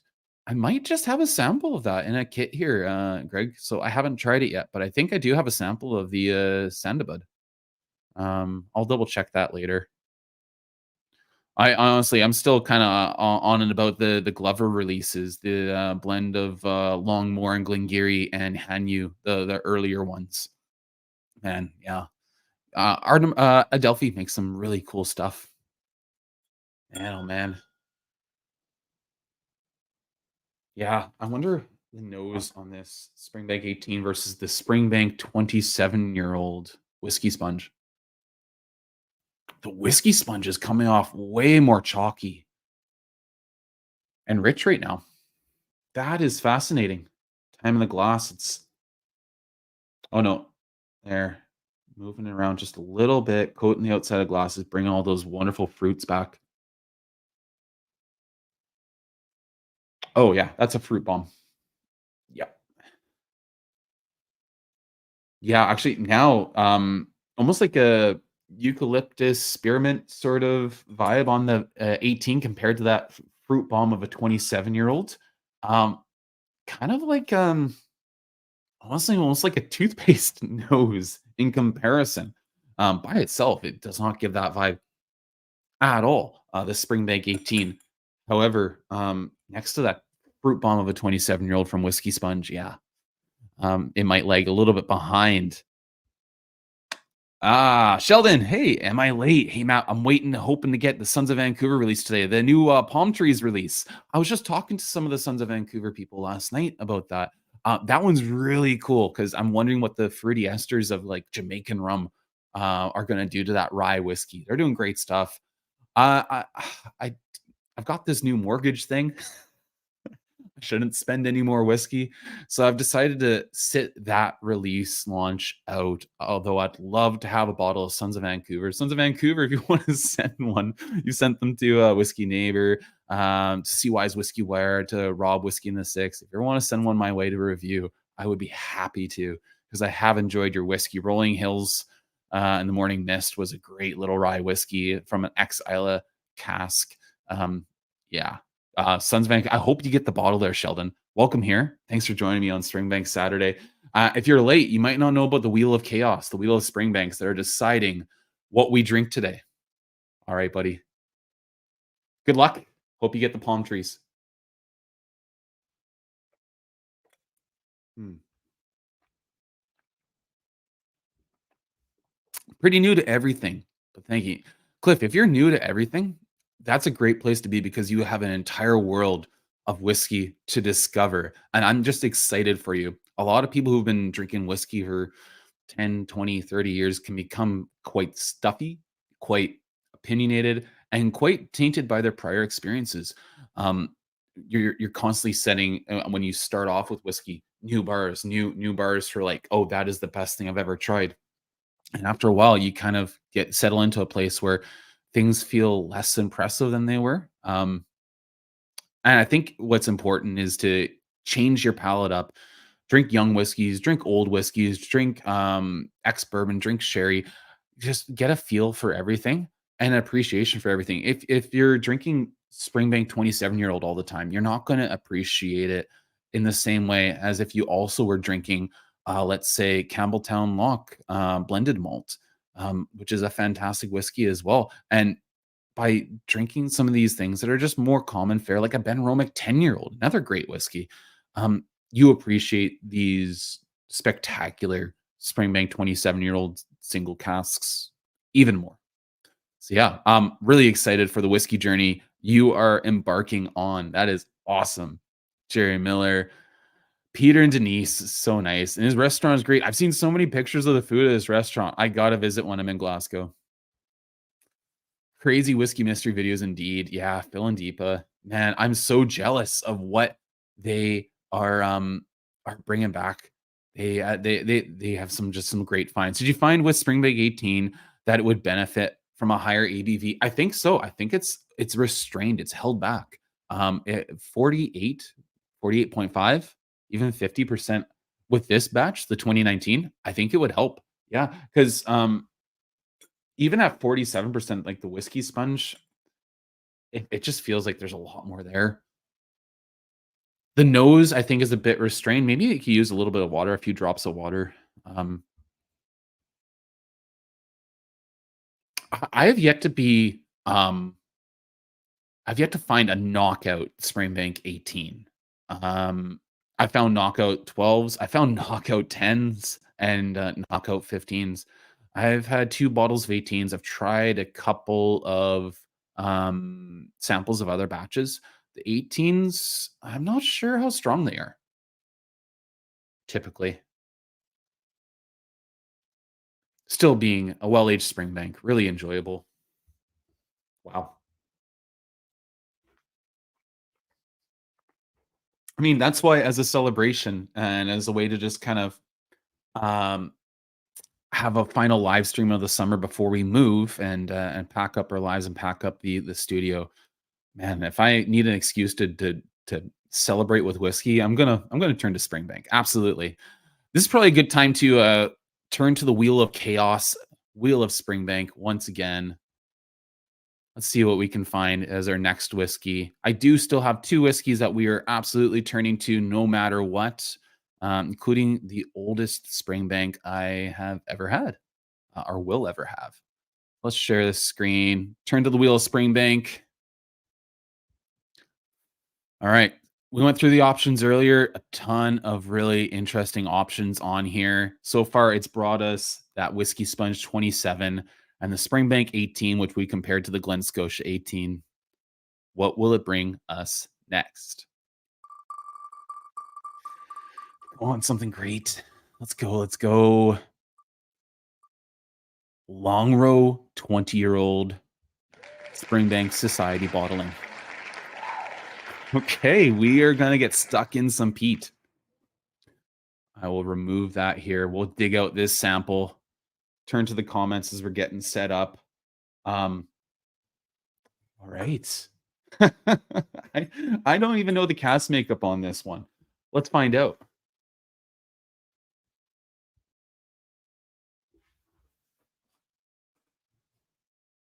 So I got this sample because I was a Patreon member of Sippers Social Club. If you know Jeremy out in Toronto, he's oftentimes on the Whiskey Rant podcast with Rob, Whiskey in the Six.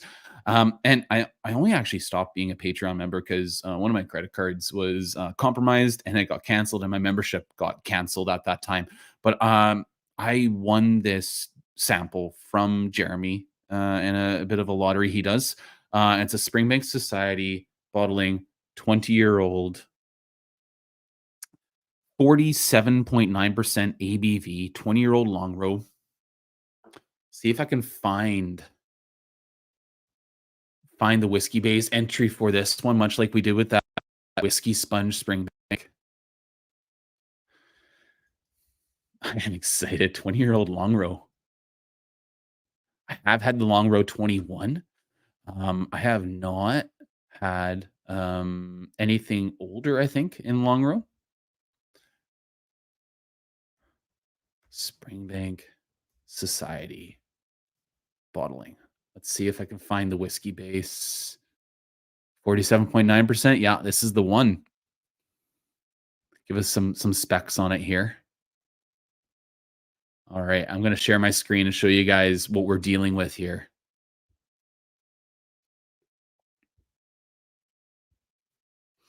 All right, this is what the bottle looks like here. It's a Springbank Society bottle. Sadly, the Springbank Society is not open to new members.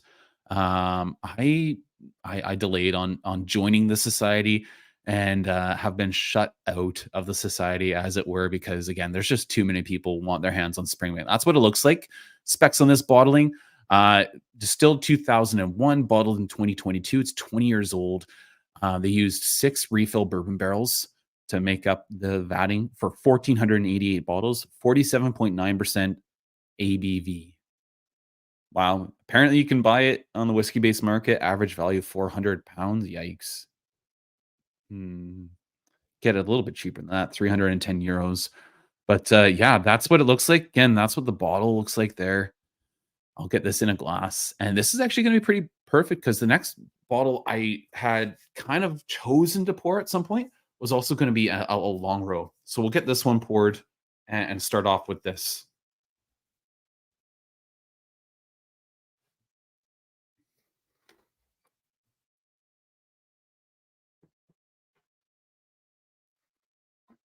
Get this tape off here.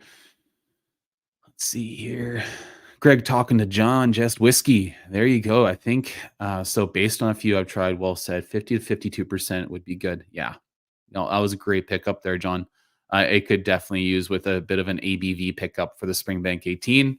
KWM is a fantastic store, says Sheldon. You can always count on them for honest opinions and excellent store picks. Their store picks, honestly, probably the best in Canada, most consistently good in Canada. I think is probably the fairest way to say that. I have far too many KWM single casts. I don't review as many as I should because I don't want to always be reviewing things that you guys can't necessarily get your hands on. But yeah, my favorite store picks oftentimes are KWM store picks for sure. All right, pouring out probably about half of this sample of this Springbank Society Longrow 20-year-old. Let's get stuck into some peat. That's a bit more than half of it. Oh, sort of like a shy little Play-Doh note there, plasticine note. Huh. The peat is slow to join the party. I almost expected it to express itself early on. Do you remember the peat kind of morphing into a more like leathery, earthy soil type on a 21-year-old instead of like, more ashy campfire peat? Okay. So there's some Springbank funk on there for sure.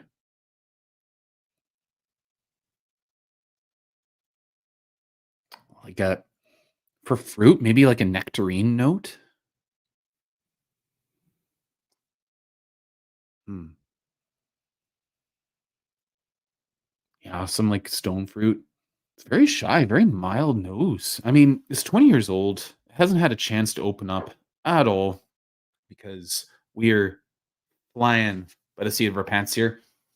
I'm gonna throw a cap on that. I'll pour what would be the next one. We're gonna talk about some changes coming to Longrow, or so are rumored to be. Checking in with the chat. Matt, I had the chance to try once an Adelphi Springbank 34-year-old distilled 1969, bottled in 2004, 58.5% ABV. It was absolutely gorgeous. It's on my Cognac Report website when Grosperrin Cognac Independent Bottle was distributing them. Wow. Adelphi. I love myself some Adelphis. Recently, we've had a Adelphi Hazelburn that was labeled as Springbank in our market. The one thing I'd say about Adelphi, pardon me, I really wish they were better about um, providing the information on the bottle as to, okay, what style of Bunnahabhain is this? What style of Springbank is this? Because a lot of people, I think, were caught out with that Springbank that was actually a Hazelburn. It's even tough to find like tasting notes for historic Adelphi bottles, ones that have been out for a lot longer that might still be on shelves. You rely on whiskey base. If it's not on whiskey base, you are kind of you're just taking it's a lottery ticket. You're taking a chance. I love what they do though. Everything what they do seems to be quality. Smear gel, Matt. I believe Aaron 18-year-old bottle I talked about is the 2021 bottling, and it was I believe it was pretty well received. Yeah. Okay. So 2021 is in the wheelhouse of exactly when I picked up my Aaron 18 that I brought with me to Cape Breton, and dark, dark AF, as the kids might say. And I mean, if you want a sherry bomb of an Aaron, I would say that is a good bottle. 140 euros doesn't seem out of whack, knowing that the 18 is a bit more limited these days. DMAT, I'm not like that. I'm trying to stay open to every style of whiskey and can enjoy cheap ones too. Gotta stay open. Yeah, absolutely. Um, that's the key. Change it up and be an open book. Donner Pass whiskey. Indeed, the journey is best part, not the destination. Enjoy. I would recommend Aaron 10, Craigellachie 13 if you have not had them yet. Yeah, Craigellachie 13 is probably one of the best values in Canada, if not all of Scotch whiskey.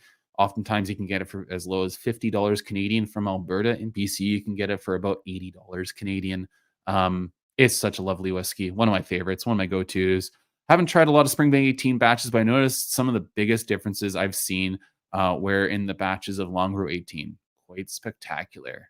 I mean, batch variants in the best kind of way.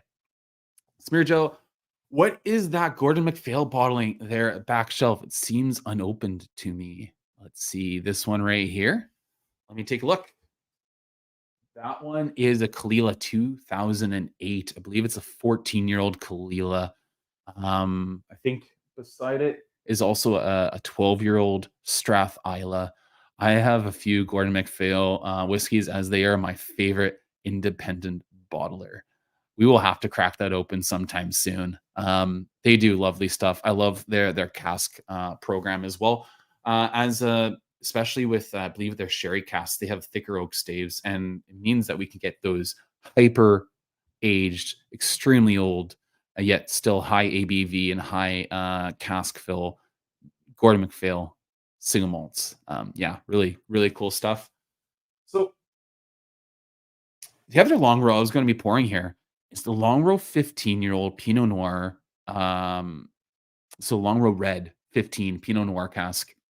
And the reason why I wanted to pour a Longrow Red, this sample was generously poured off for me by Kale. Thank you so much, Kale. It was great meeting up with you, drinking some Springbank, and thank you so much for this sample. I'm glad to finally be able to pour it on the channel here. Reason I'm going to be pouring some Longrow Red is I have heard rumor coming out of Springbank tastings in the Netherlands, I believe, that Longrow Red is saying goodbye. There will be no more Longrow Red releases for the near future, anyways. After the Longrow Red 7-year-old, I believe that was just released. Pour this out here.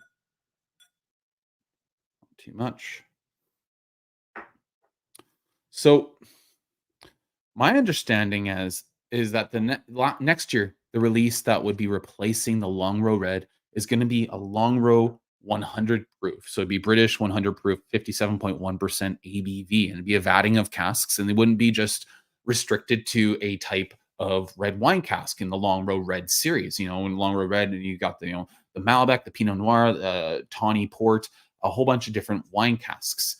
As you can tell, that's quite a, maybe you can or cannot tell. It's sometimes tough to see the colors on these live streams. That's quite a red tinted whiskey. This Longrow 15 Pinot Noir, which is jammy, a little bit spicy, smoky, sweet barbecue meats on the nose already. Very expressive on the nose immediately. So yeah, my understanding is that we got some changes coming, and that the Longrow Red series is going to be replaced by a Longrow 100 proof, which I'm actually excited for, because maybe that would mean that we might have a larger batch that might get broader distribution. That would be really cool, because it might mean that more of us have a chance to actually get our hands on the Longrow Red. So really excited for that. Yeah, can't wait to see if that's true. Again, only rumor at this time. So we'll see what happens with that. Peter White, I wish KWM was not such a pain in the ass when it comes to shipping. Yeah, me too. Because it costs a whole lot more to get around that process to get the KWM things to your home. Yeah, it's quite the process. I like the fact that there's still an option to kind of work around it. But yeah, it's tough. It's really tough. It's not like almost every other store in Alberta where you just click and go. Yeah. Yep, Matt. Infos and price.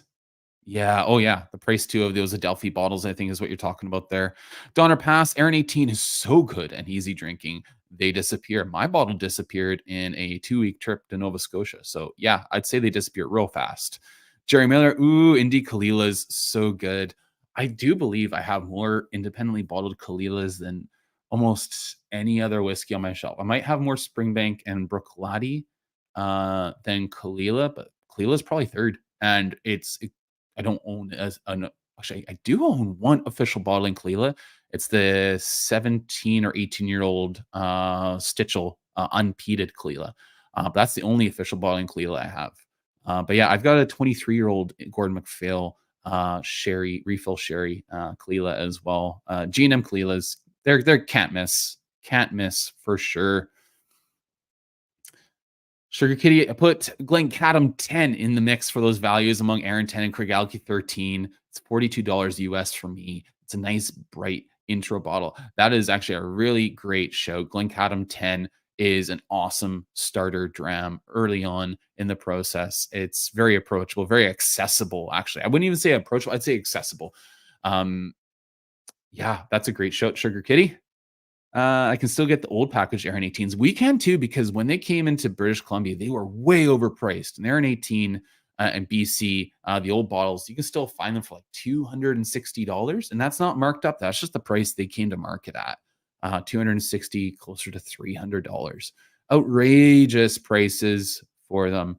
We also have the new Aaron 18s on the shelf at a couple stores because they're priced at about $230. Whereas in Alberta, like 140 was a really common price to see it at for a while there. Okay. Because of the cask type here with the Longrow Society 20-year-old, because I imagine it's going to be more subtle than this Longrow Red, having 5 years more in the cask and less wine notes. I mean, refill ex bourbon casks versus Pinot Noir casks. Yeah, I'd say that this is going to be a bit more um, not in your face. So we're going to start with the Springbank Society 20-year-old that the wheel of Springbank brought us to. Yep, it's opened up a bit here. Got on fruity here. Hmm. I'd say like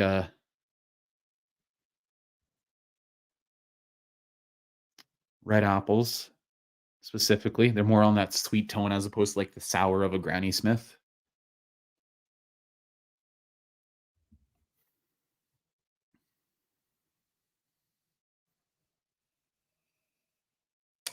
The peat smoke is there, but it is certainly not front and center. Definitely a part of the mix, not the full show. I do find that Longrow oftentimes is the most on those kind of like motor oil vibes, which I'm definitely picking up on here. Lemon,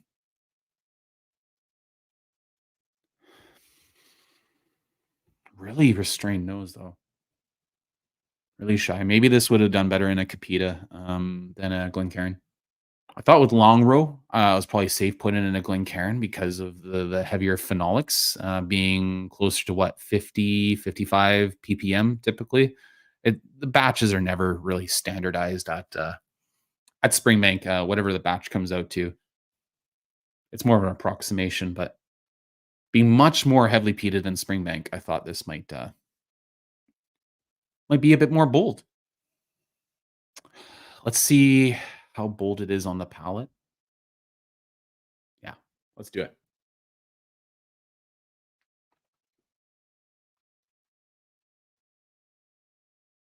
Mm, mhm, mhm. Wow, explosive palate. Huge plumes of smoke. Um, Absolutely. Like, ever had like a mud pie? Oh, there's chocolate vibes, pie crust, vanilla, those earthy tones. It's a earthy smoke, not ashy. A little bit of iodine, actually. A just teensy amount of medicinal note on the palate. Really strong malt vibes, though. Those malt dextrose um, sugar vibes coming through. Mm, interesting.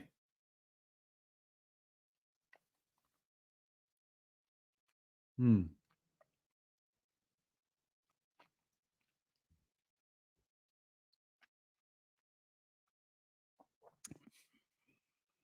Oh, kind of like a Hessian sackcloth sort of thing too. Like there's something just like something else there.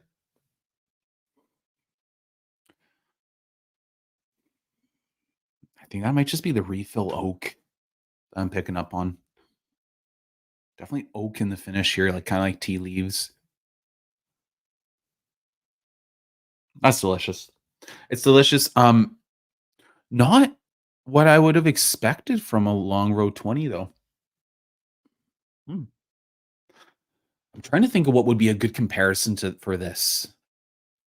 And I feel like it's got some of the fruitiness of ex bourbon Bowmore and some of the like just like class and refinement, especially like on the nose. Is like the peat is much more dialed down on the nose. So a less fruity version of the Bowmore Atlantic Sea Salt Vaults Edition #1 is kind of what I would compare the nose to. And the palate is if Bowmore suddenly ramped up the peat on a refill ex bourbon release. Yeah, that's actually. I mean, I do love ex bourbon aged Bowmore. I can see a lot of comparisons to it here. It is a little bit jarring, the dissonance between just how restrained the peat is on the nose compared to the palate.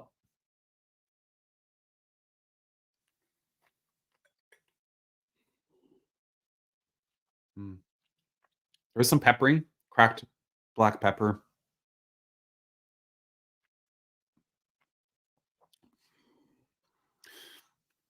You know how I specified red apples on the nose?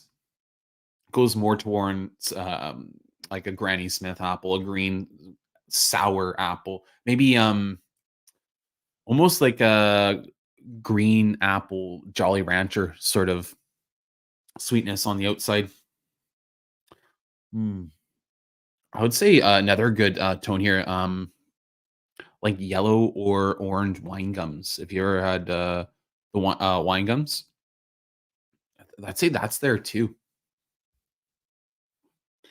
More than anything, nice, lovely, clear barley malt character signature coming through. Nothing's obscured.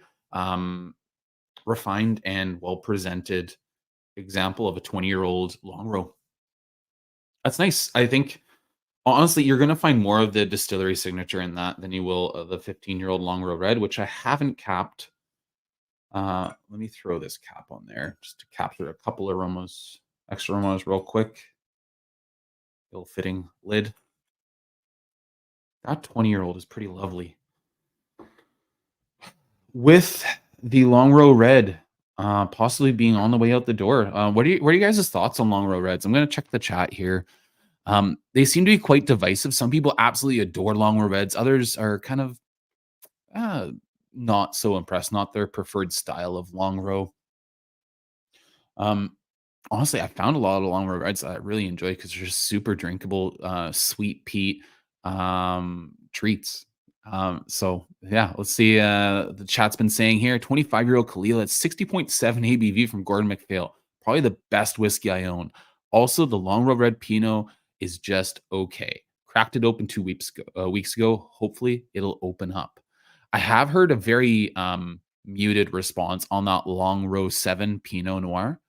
I'm I do wonder why they bottled it so young. I thought the previously the youngest in the range of the Longrow Reds was a 9-year-old. I could be wrong about that though. Perhaps they wanted to have the phenolics at their boldest, being younger, maintaining a lot of those phenols.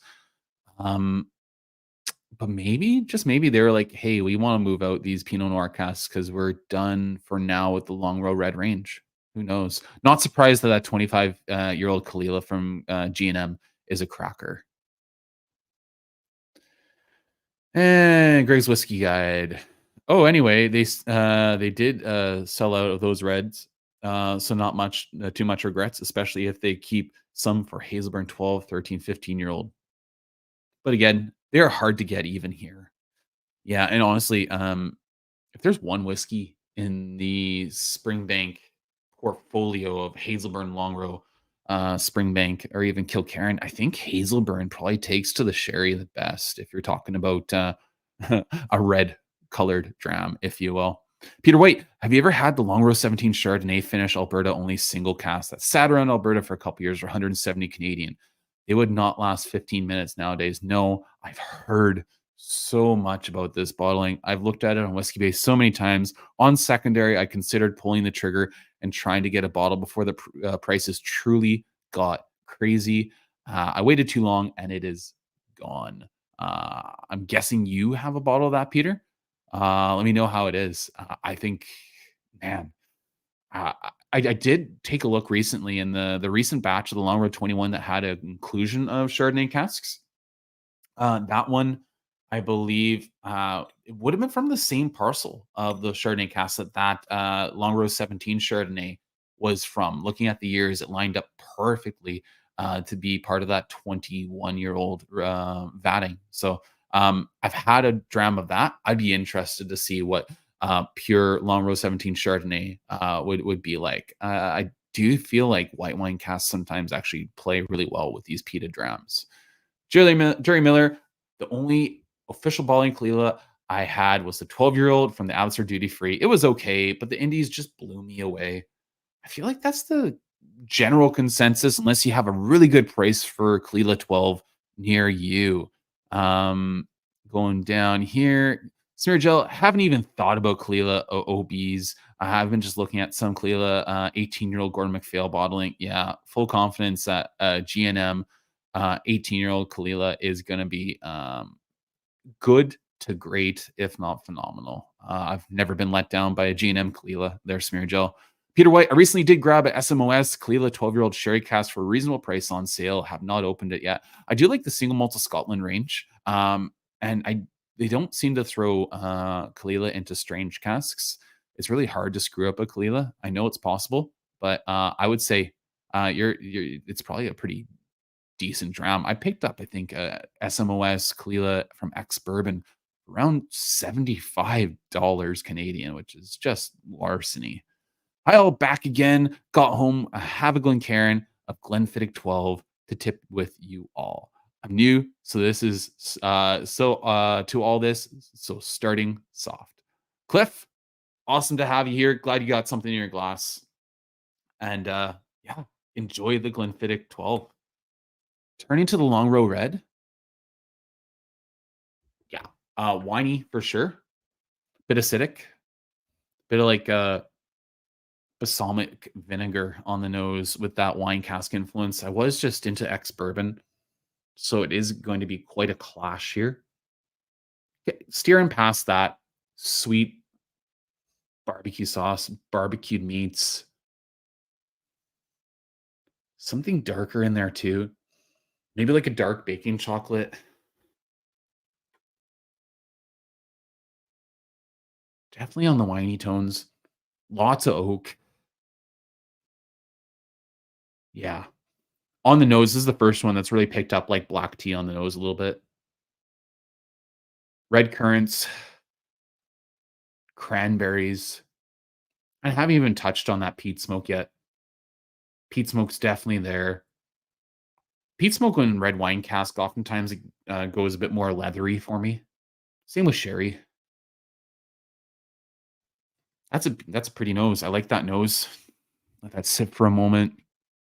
Sydney, Nova Scotia, right now, born and raised in northern Manitoba. All right, so you've traveled across the country much like myself there, Cliff. Smearjell, I have to quit watching live streams soon and go to sleep. I have an early wake up tomorrow morning, a 370-mile drive to north to our summer cottage. Smearjell, have a fantastic time at the cottage, my friend.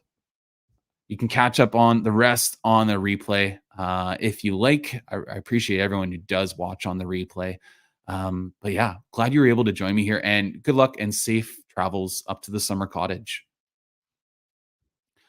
Cliff, back from Prince George to visit Tammy's family at Christmas. I was thinking I'd send you some samples when I get up there. You on Facebook. I love it when people are linking up in the chat, sharing whiskey. That's what it's all about. Whiskey's meant to be shared.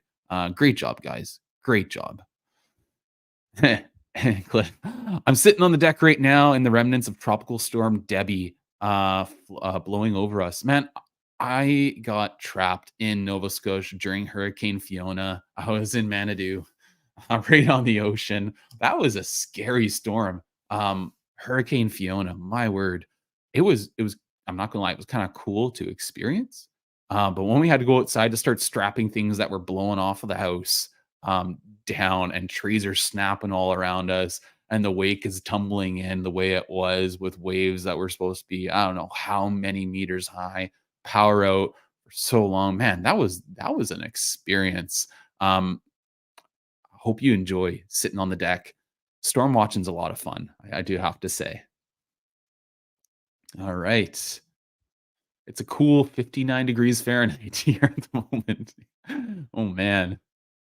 All right, Peter White. Cheers, mate. Hey, James Morgan checking in. Hey, James, welcome here. Donner Pass checking in on that Bowmore Vault Edition #1 is great for high ABV Bowmore cask, bourbon cask Bowmore. Yeah, I love it. I got it on my shelf. I really appreciate it. It's too high priced here in Canada, but I might bite the bullet once again to pick up a second bottle. I've loved the profile that much. Has a pre-arrival old particular Bowmore 9 first fill bourbon, 62.1% up. Bought 2 so far, sight unseen, may get more. Wow, that's pretty cool. You get a Bowmore 9 independent bottling from old particular range. That is killer. Did you try all the bottles from your last trip to Scotland? I think he's talking to Jerry Miller there. And Pill Cosby, Hazelburn 15 cast strength of 2023 is my favorite from the Springbank right now. I bought 3 bottles, finger red #1. Uh, Hazelburn plays best with Sherry Cask. It does. I'm convinced of it. And I reviewed the Hazelburn 15, and I was blown away. I was gobsmacked.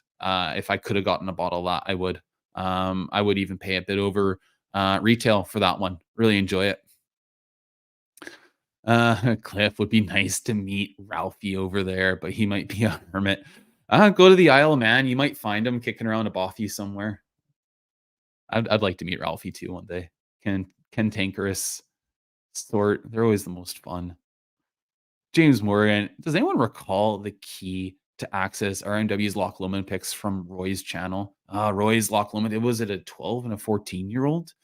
And I do have one of Roy's Ardnamurchan, the Blue Barfly Ardnamurchans on my shelf here. Love what Roy does. Love Loch Lomond. So fruity these days. They're doing lots of great stuff into playing with yeast and fermentation times. And Cliff on that Fiona. Hurricane Fiona. Yeah, Fiona was a brutal experience, especially for Prairie Boy. Yeah, being from like from Nova Scotia and from the Maritimes, but growing up in near Vancouver in British Columbia, I was not used to the power that comes with a hurricane. That was quite the thing, let me tell you. Yeah, that Longrow Red, it's profiling much in the same way as before. Slightly acidic, the balsamic vinegar sort of note, but sweet barbecued meats, cranberries, peat's coming through a bit more rounded over, almost leathery. All right, on the palate.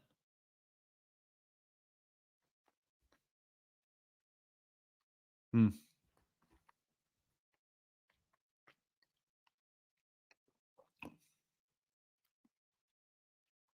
That's a Morris dram. That is a sweet peat lover's dram. If you like Ardbeg Ugdal, this is just taking it a couple steps up and upping the funk with it, along with industrial notes. Yeah, I mean, I would if I had open access to something like this, I don't know if I'd drink much Ardbeg Ugdal because this just seems to have a lot more complexity underneath that red wine. The finish actually isn't to my preference right now. It's gone a little bit too much into those like almost like Swedish berry, sweet Swedish berry candy notes.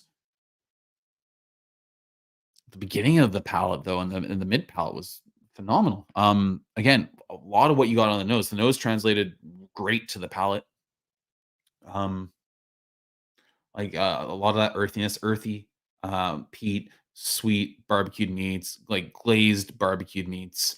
Um, a lot of jammy flavors. What I also picked up was like a coffee vibe, like coffee, almost like mocha with a bit of chocolate in there. Hmm,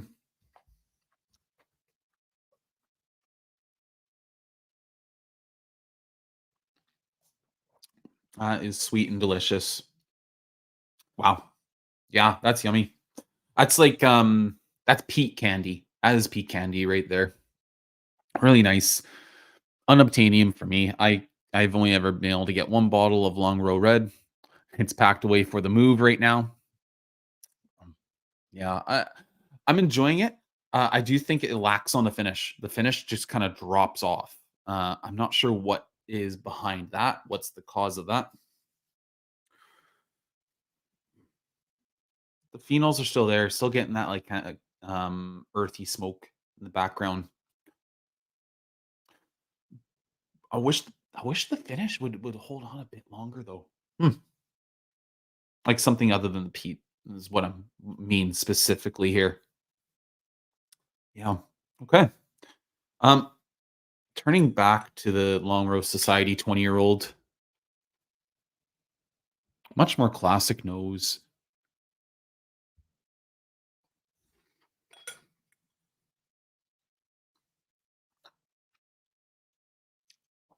Yeah, if I had gone directly from if the first time I'd had this Long Row Society 20-year-old from Refill X Bourbon, if I'd gone from the Longrow Red to that, I would have probably actually guessed that was the Bowmore number one vaults selection. I'm in love with that Bowmore number one vaults selection, Atlantic Sea Salt release. That's a really lovely whiskey. I know there was a great price on that in Europe. In Canada here, it's like $170 to $200 for a non-age stated Bowmore. It is not good value. It is delicious whiskey. I hate it when that happens. Um, occasionally you can pick it up closer to about 160, $150 in Alberta. It's just too much. Bowmore, I feel like the brands like Highland Park, Macallan, Bowmore, I feel like the wheels kind of turning on them, especially with the glut of whiskey we have. If you frequent Dramface, if you don't frequent Dramface, you should. Website covering all things whiskey, and there was a lovely article quite a few months back about the glut of whiskey that's been developed and how much more whiskey is being made every year than really before the new distilleries came online. And there is just an ocean of whiskey, not only in our cabinets, the glass lock, if you will, that Roy talks about, um, but there is just an ocean of whiskey filling warehouses across Scotland.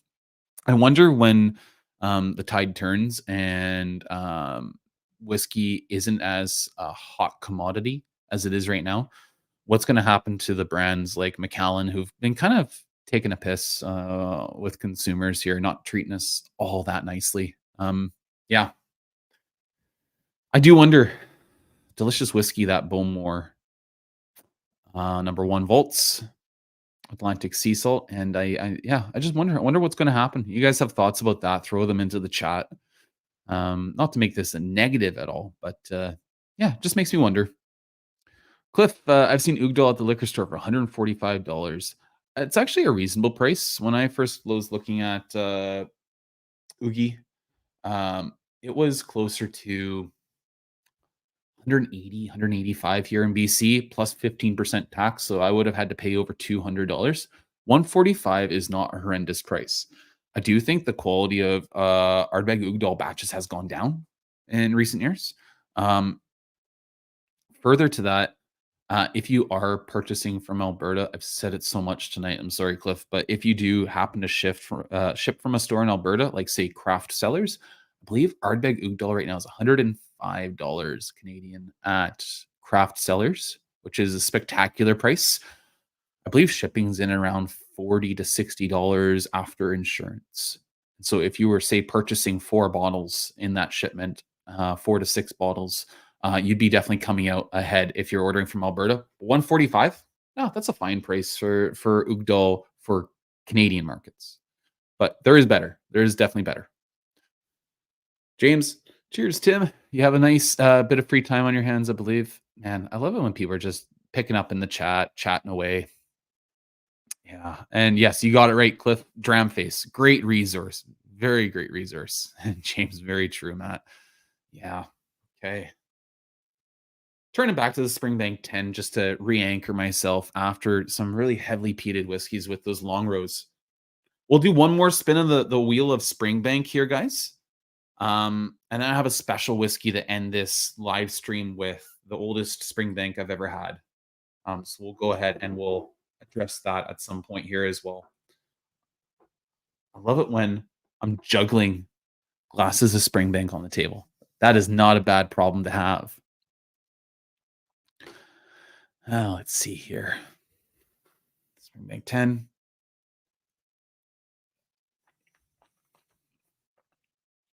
James, you guys see the 10-year-old Kirch's Cask Favorites yet? Seen it? Yes. I've been dramming on it hard. Pull this bottle out. I'm going to tell you guys, the hype around this bottle is real. I want to do a comparison, a number of these Kirch's releases. Here's the box, no longer tubes. They're gone to boxes for these Laphroaig Kirch's.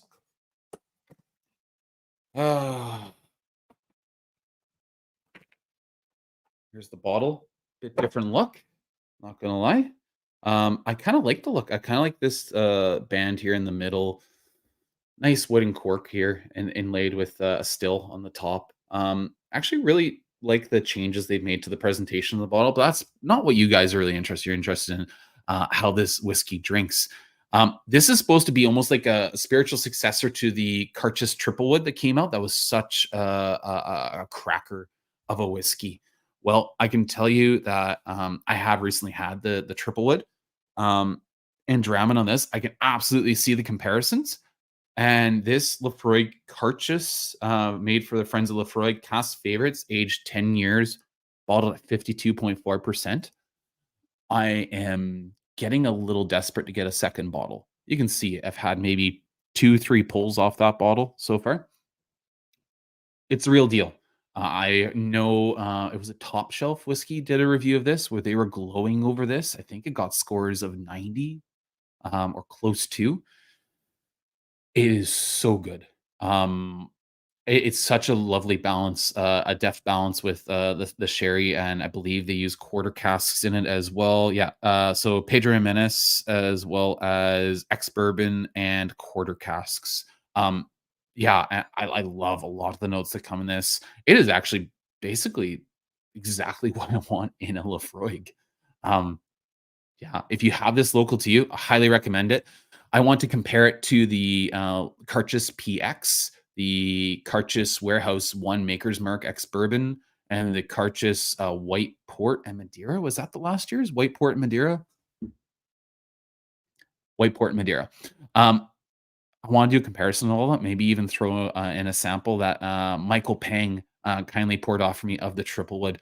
It's a real deal. Yeah. Yeah. Loving that Laphroaig. Yikes. My problem is that moving date is coming far too soon to get all these whiskey reviews I'd love to do in before we tear this place apart and pack it all up and take it east in the valley here. But yeah, James, the Kirch's Cask Favorites 10-year-old. Ooh, yeah, loving it. Loving it. Donner Pass, Whiskey on the West Coast. Hard to know how the branding as luxury good, not the liquid in the bottle ones will go. Won't the uber rich swine distill to be rich? I mean, yeah, the rich are getting richer. I mean, the 10% are gonna do what they want. I mean, there's a lot of people that have the money to try good whiskey and buy good whiskey that do know what they're talking about too, though. I don't know. Those that aren't interested in what's inside the bottle though, and how it tastes and just want the label, yeah, they'll still buy Macallan. They'll absolutely still buy Macallan. They'll still buy Dalmore. Yeah. No, it's an interesting question. James Morgan, very tasty in your opinion. Speaking on that, Laphroaig Cask Favorites. Yeah, it's incredible. All right, Jerry, you're right. Spin. Time to spin. Bit of Springbank 10 for good luck.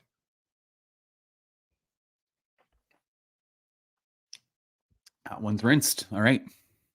So share the screen here. One last wheel of Springbank spin here.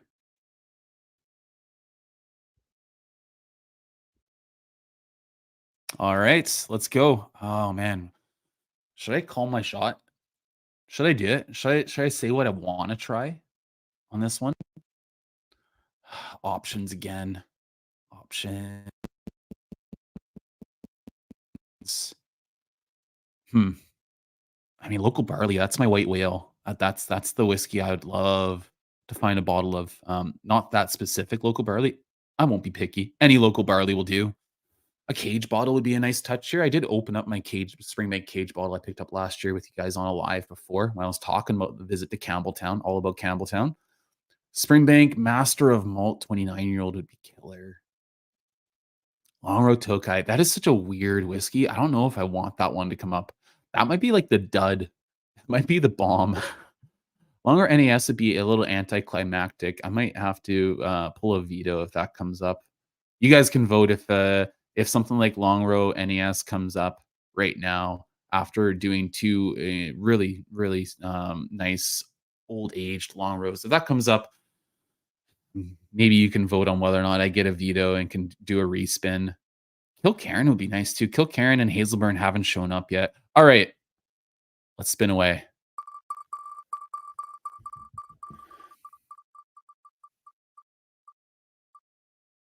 Oh, and it is Kilkerran 8 Sherry. Hey, like it was meant to be. Kilkerran hadn't shown up yet. It has now. Excellent. All right. Get that sample Kilkerran 8 Sherry Cask 2023 release, I believe. You know, I should be careful because this is a sample that was sent to me. And so I should be careful to say which batch it is. Maybe if I check the ABV, it might tell me. 57.5% Kilkerran 8 Sherry. I do have a bottle packed away in shipping of the 2023. But this was sent to me by Hexagonal Crank. Thank you once again, Hex, so much for sharing these whiskeys with me. I do wonder if he picked this up on his recent trip to Campbelltown, Isla, Edinburgh. Fantastic trip. He picked up lots of really cool whiskeys. 57.5. I might have to check Whiskey Base to see which one that is. All right.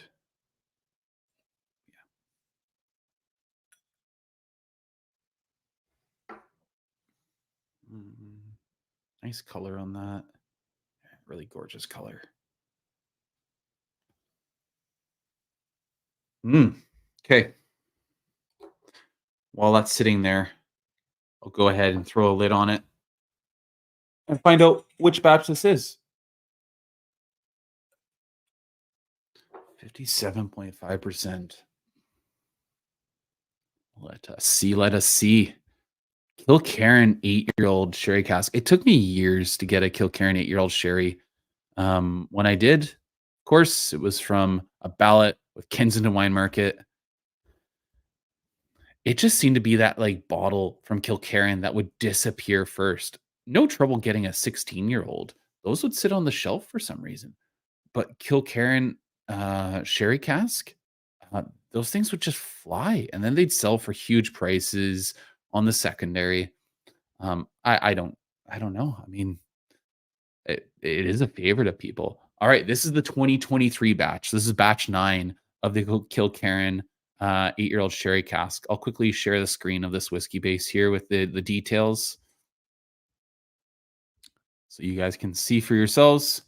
This is what we're looking at from the Glengyle distillery. I toured Glengyle distillery. Lovely time there with Ali. He was our guide that day.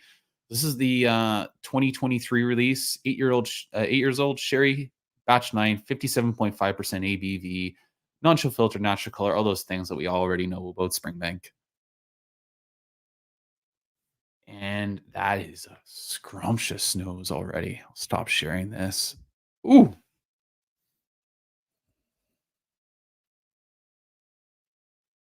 Okay.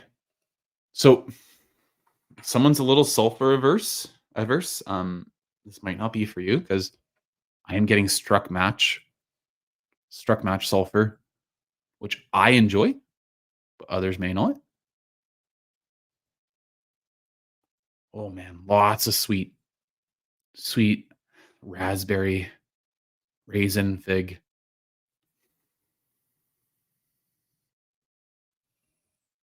Funkiness is there. It's like baker's chocolate, like the chalky, almost really bitter. Well, actually, is it bitter? It's like a chalky chocolate, like the low grade stuff. It's chocolatey, fruity, funky,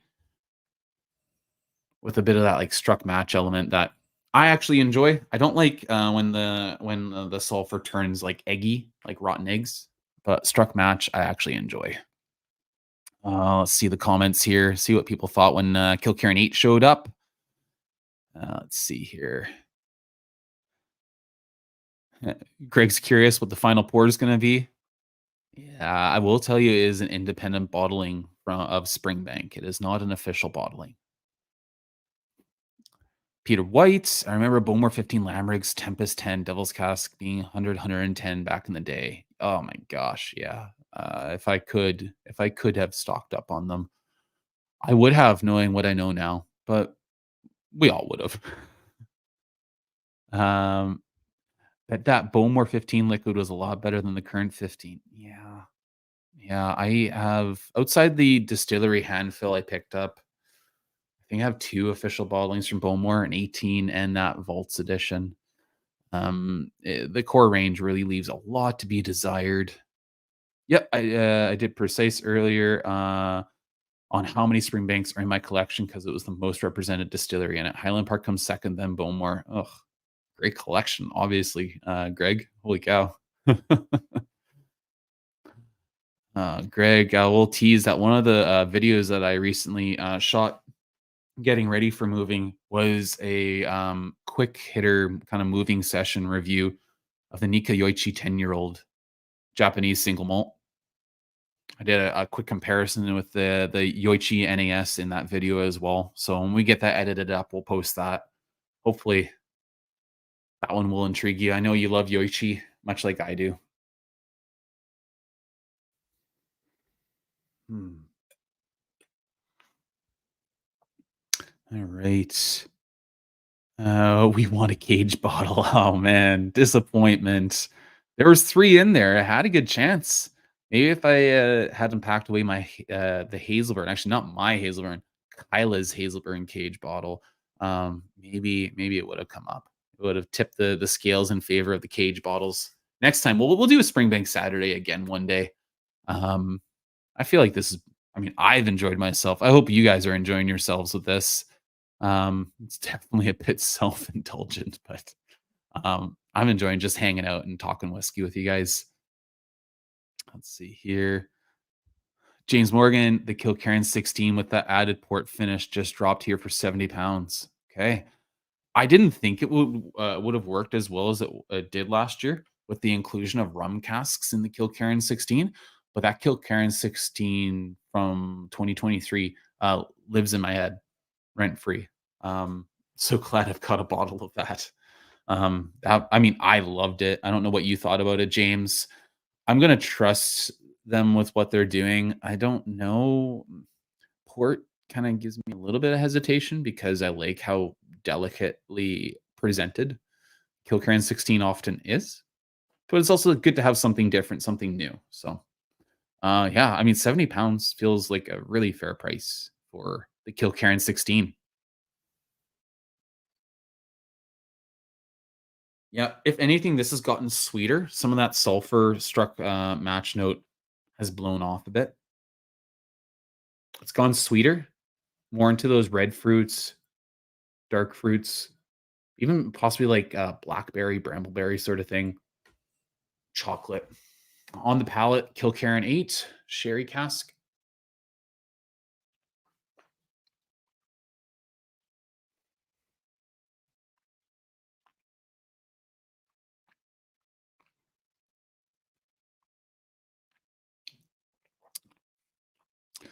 Yeah, that's why it's so popular. That is such a complex sherry bomb. So much going on. So jammy, so fruity, lots of stewed fruits. Definitely um chocolate with that coffee vibe, bringing up those mocha vibes that I love. It's funky, sweet.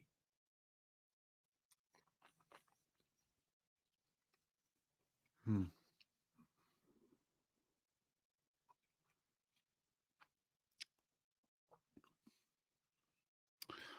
Oh man. This is all sorts of sticky sweet desserts, candies, jujubes, for sure jujubes. Even the licorice jujubes too, because there's a little bit of like anise, like black licorice vibe going on in there. I mean, the bottling percent, 57.5%. It is like there is a bit of youth to it. Like there is some sharp edges. There is a bit of heat.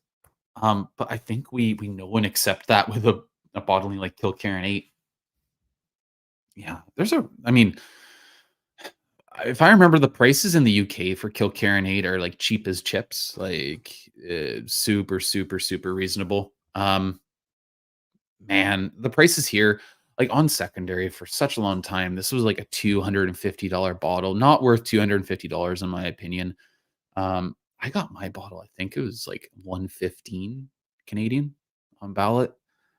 Um, yeah, that's an awesome whiskey. I think in the fall, I'm trying to think of what whiskeys I'd take fishing with me, salmon fishing on the river in the fall. On, like, a cold autumn day, winds blowing, the occasional sideways rain, leaves are, falling from the sky. I'm walking back to the riverbank from standing in the river for a couple hours. Um, this might be the thing to have in the glass. I feel like this would be a great whiskey to drink outside. Same with that Laphroaig, Cartridge 10-year-old cask favorites. Um, these would be drams that you'd still be able to get an aroma off of. Oh, man. This feels like a fall whiskey to me. This is absolutely a fall whiskey.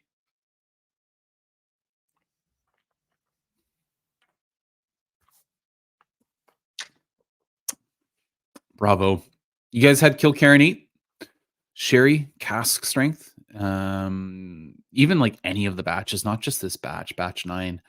Um, Man, I feel like it's a bottling that's got its own almost legendary status at this point too. That's just, like, a really great value dram. Donner Pass. This is an old gripe for me, but distillery bottle cask strength always being single digit really pisses me off. Glendronach, Glengoyne should be 15 years old. Kilkerran should be 12. WTF. Yeah, I don't necessarily disagree. I do wonder how they select the casks for the cask strength. Like what characteristics are they looking for in the casks they're selecting? Because maybe there is just a characteristic they're looking for that is found more in these younger ones, or maybe they're picking casts that don't suit the profile of their 12-year-old, of their 16-year-old, of the other bottlings that they want to put out. And they're saying, well, this would go great in the next batch because batch variance on a cast strength is just something that we're used to and we expect and almost appreciate. Maybe they're kind of using that little extra leverage and wiggling room to kind of play with it that way. Though the profile of the 8 cast strength sherry has been pretty consistent. So yeah, you've got a point. I mean, I would love to see older age statements on cast strength bottlings. I mean, also, if it's a heavily peated one, I mean, young age statements aren't a bad thing either. James Morgan. Well, I think it is an excellent price nowadays. To Greg, talking about, oh gosh, I'm actually not certain which one that was about. Um, Hard to learn to label those notes like that for me. Yeah, it's a process getting to know your palate. When I look at a whiskey, sometimes I try to remind myself to kind of go through my own like flavor wheel I have in my head, tasting wheel of like, okay, is this savory? Is it sweet? Is it earthy? Is it woody? Is it fruity? And kind of in those sections, try to go through where can I go? There's definitely ones if you want to break down a flavor wheel even more, like if it's instead of like fruity, savory, sweet, you can even go down to like coastal things you get in coastal drams. So is it medicinal? Is it like iodine? Do you get like seaweed? Is there like a good salinity on it? Is it salty? Or like with the grains, like is it grainy? Is it grassy? Is it floral? And then trying to pick out those things inside that. And I'm still trying to get better at that. I'm not great. Um, as you guys can hear today, I have a grasp of it, but I've got a lifetime of learning it ahead of me, and that's the exciting part for sure. Gray's Whiskey Guide. I tried that Kilkerran 8 Sherry 2023 in a show, very nice, but the 12-year-old reduced consistency, a 2023 batch impressed me maybe even more. 12-year-old is my home base for Kilkerran. I mean, it's insane how good the 12-year-old is, and it's slept on by so many people because it's light in color, it seems. Yeah, that 12 is great. Consistency and complexity. And then, the new version of the 10-year, I guess. Be curious to try it indeed. Yeah. Yeah, the, Yoichi, man, I love me some Yoichi. Don't know if they made the right decision on the cast makeup yet. I'm fairly sure it's because they needed to give it more than the 12-year-old, 12 offers. Okay. Okay. What was I'll be curious to hear if that, decision pays off in regards to the newest batch of the Kilkerran, 16. If you have a bottle of the new Yoichi 10, if you make it there, come here and we'll compare your sample of it with the 10-year-old and the 12-year-old. 3 times better, I think. Man, that's an offer that's hard to turn down, Greg. I'd love to do that. You're probably correct. For me, the stunner of the old range was the 12-year-old. This year, I conducted a special Johnny Walker tasting, and the Yoichi 12 killed some even rare whiskeys. Man, Yoichi, I mean, it's already so good in my opinion. Those old Yoichis are probably mind blowing. And oh my goodness, Chichibu stands. Man, I haven't had Chichibu yet. I do have, I believe, the new Glover, the younger Glover that has Chichibu in it. That'll be my first introduction to Chichibu, though obscured by other malts. Um, Cliff asking, would smoky be a fall whiskey? Oftentimes, yeah. I mean, I drink peated whiskey, smoky whiskey, and in the summer too, because I think it's a great outdoors like campfire dram out in the forest or on the river. But fall and winter, I by far drink the most peated whiskey. Peter White. So, a kid from Vancouver won the gold medal in breakdancing in Paris. Phil Wizard. Never knew that was an Olympic sport. This is its first time at the Olympics and possibly only time. I believe they're removing it from the Olympic Games after this. But Phil Wizard, he got the gold, eh? Good job for Phil. I believe that's Canada's 8th gold medal at the Olympics. We just got the 4x100 men's relay medal yesterday. Andre DeGrasse and the rest of the guys there. Yeah, it's been a fun Olympic Games as a spectator from afar. Not sure how resident Parisians are doing with the added spectacle. But when the Olympics were in Vancouver in 2010, I loved my time going in for a number of the events. That's something I'll always have fond memories of.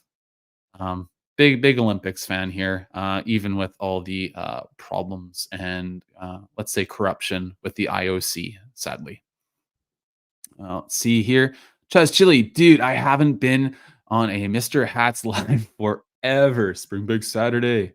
I was spoiled. Yeah, very spoiled. I mean, I think the time to spoil yourself with drams is probably when you're celebrating. We're celebrating shutting down for the summer, the studio here, and moving to our new home, our first home that we'll actually own ourselves instead of a basement suite like we're in now, Chaz. So uh, celebrating with some Springbank Saturday. Let's go. I explained earlier, this hat actually, I just recently cleaned this hat because it was still covered in soot, ash, tar, and fiberglass from the fire we had in our previous place. So, yeah, no special hat for celebratory live stream. Let's say James Morgan, well done, Canada. First time it was entered. Was there any popping? I think there was popping and or locking. Peter, good for him. Little Asian guy, he won. He was good. I seen his interview on CBC a month ago. Yeah, no, Bill Wizard, like, I saw his, like, training routine in the gym too. Crazy, core strength for what he's doing there. Yeah, Greg, I said 12-year-old reduced KK because I'll be very curious to see Jay Mitchell release a limited edition cast type. Let's hope. That I know that would make Donner Pass, happier. Speaking of Donner Pass, I'm terrible at putting what I'm smelling and tasting into words too. In your own mind, it will still be cataloged in your palate memory, and you'll find it in other things. Absolutely. When we're talking about comparing Ben Romick or comparing Bowmore to some of these whiskeys, you're making your own whiskey catalog. Specifically talking to Cliff, starting out, you'll build up your own whiskey library in your mind that you're going, yeah, this reminds me of this. Now let's look for this character in it and how it can improve on that. Yeah. No, great shout there, Donner Pass. Thank you, Donner. I'm trying. Haven't got anything not chill filtered yet. Hey, you're starting exactly where you should be. I think you said you had Glenfiddich 12 in your glass. That is where so many people start, and it's such a great reference dram. Enjoy that bottle. Enjoy that whiskey. And there's time for everything else. You have so much time to explore the whole breadth of whiskey. Like, so excited for you. So excited for you. All right, let's cap this Kilkerran 8. I'm going to pull out my final dram of the live stream. Maybe do a quick speed round comparing a couple of these that might be appropriate to compare. Oh, man. Juggling Springbanks. Olympic gold medals being won. It's all good. It's a great Saturday. All right. So this whiskey, I've got on the label here what it is. I'll pull this up on Whiskey Base too to show you the listing because it's a sample generously donated to me by from across the pond in the United Kingdom. Thank you. You know who you are who donated this. Thank you so much for your generosity and for sending me just some crazy samples. And I figured this would be a great one to cap our final live stream of the summer off before we move into our new home. So thank you so much for this whiskey. What this is an independently bottled Springbank. It's independently bottled Springbank of 3 decades of age. This is a 30-year-old Springbank. And it's a 30-year-old Springbank bottled by probably my favorite whiskey shop in uh in Scotland. I visited multiple times while on my trip to Scotland last year. And while I didn't buy much from them because I had so many bottles in tow already, I have made purchases online because they do ship to Canada through Alberta. So if you're living in Alberta, you can make purchases from this whiskey shop, which has been coming very clutch for me a number of times over the past year. So this, without further ado, is I'll pull up the picture and I'll share the screen with you guys here. This is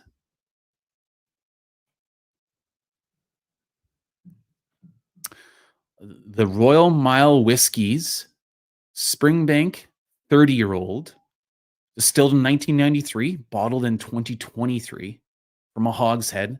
There were 178 bottles of this bottled. It's bottled at 52.2% ABV.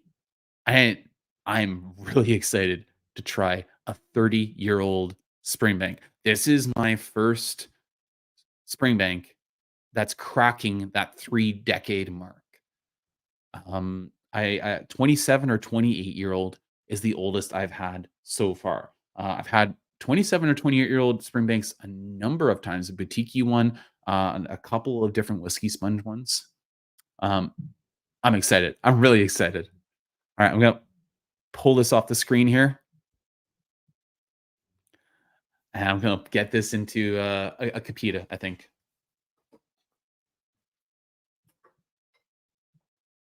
Actually, better yet, I'm gonna use my Cadenhead's Warehouse tasting glass. I think it's called a perfect pour, perfect measure, perfect pour glass. Really love this glass actually. It's shaped a little bit different from a Capita. But I just love it in hand actually. Really nice glass. Right. Let's see what you got here. Yeah, that'll do it for now. Sure, I safely put the lid on this. Don't want it to spill. That would be a tragedy to lose some of it. Let's look at it here. Curious what the legs look on like on this.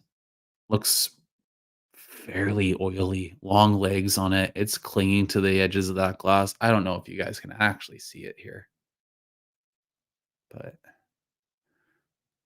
it's got legs for days. Big, thick drops cascading down. They're taking forever. They're taking forever to come down. Yeah, okay. That is impressive looking.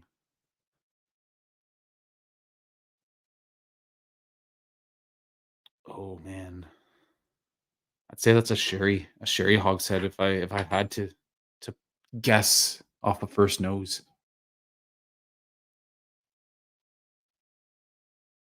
Ooh, a little bit of balsamic on that. Lots of sweet flavors. I'm gonna give that a moment to air out. Wow. See what you guys think about this whiskey coming out here.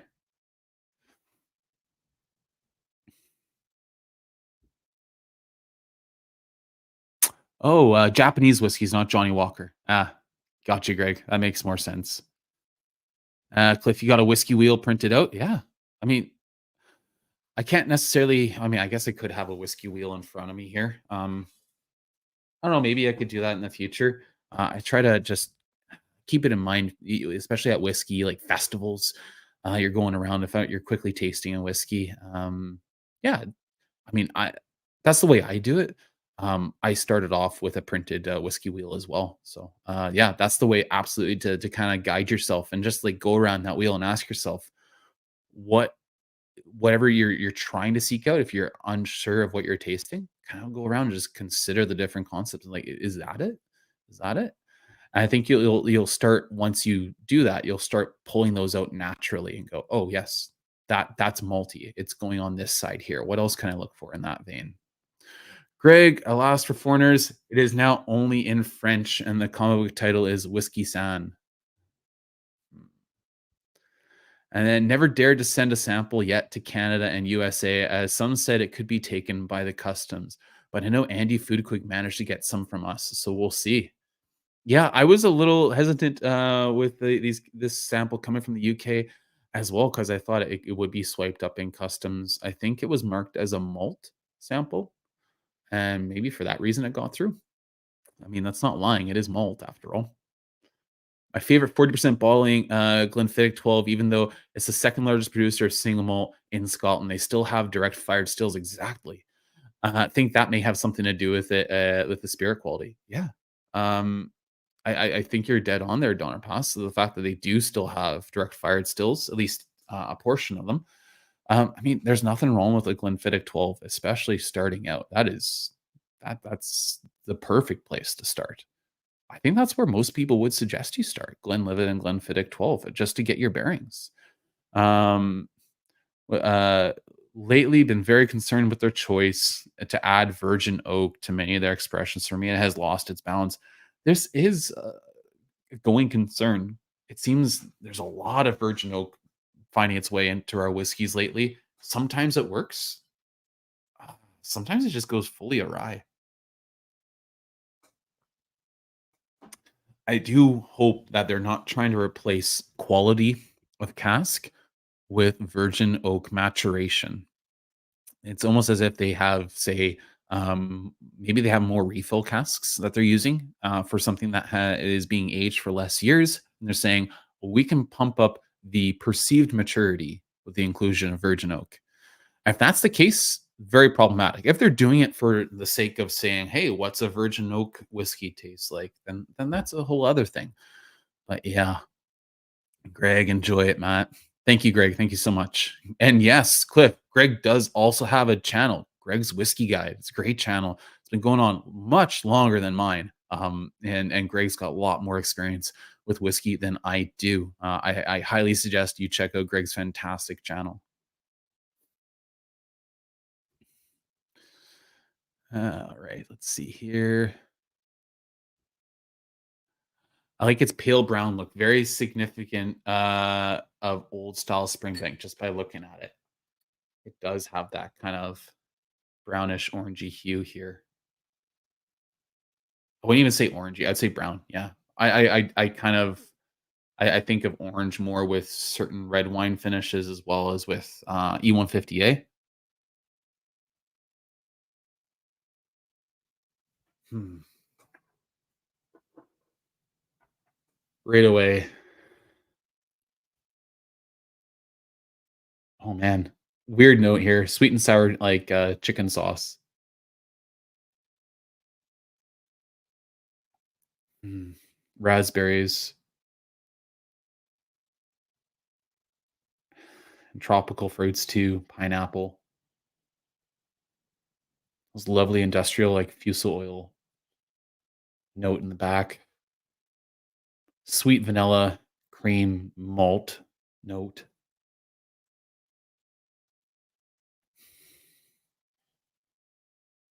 Orange oil.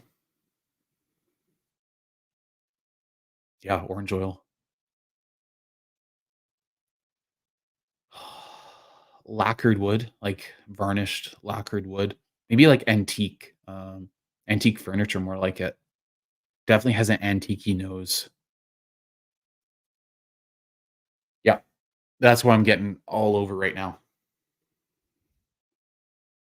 Old whiskey. This smells like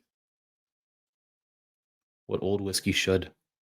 It reminds me a little bit of, some of the Gordon MacPhail bottlings in their 30s and into their 40s. Not as strong on the old antique, almost like Vellicore, old bookshop, old library notes.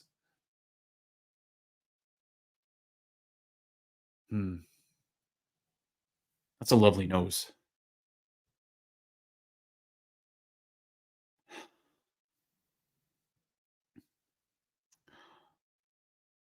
I guess I've got another "Is it just me?" to throw out there to you guys as well. Is it just me, or does there seem to be some common traits between old, um, well done Springbanks and old well done Bowmores? I know they're different. I know they are different, but I feel like there is a genuine similarity in the profile. Maybe that's why I love well done Bowmore in the way I do. I feel like I yeah. Yeah. Call me crazy in the comments if you think I'm crazy with that. I think there's a similarity in style. Man, oh man. Set that aside for a moment. Give it a little bit more time to open up before I take a first sip. Catch up on these comments.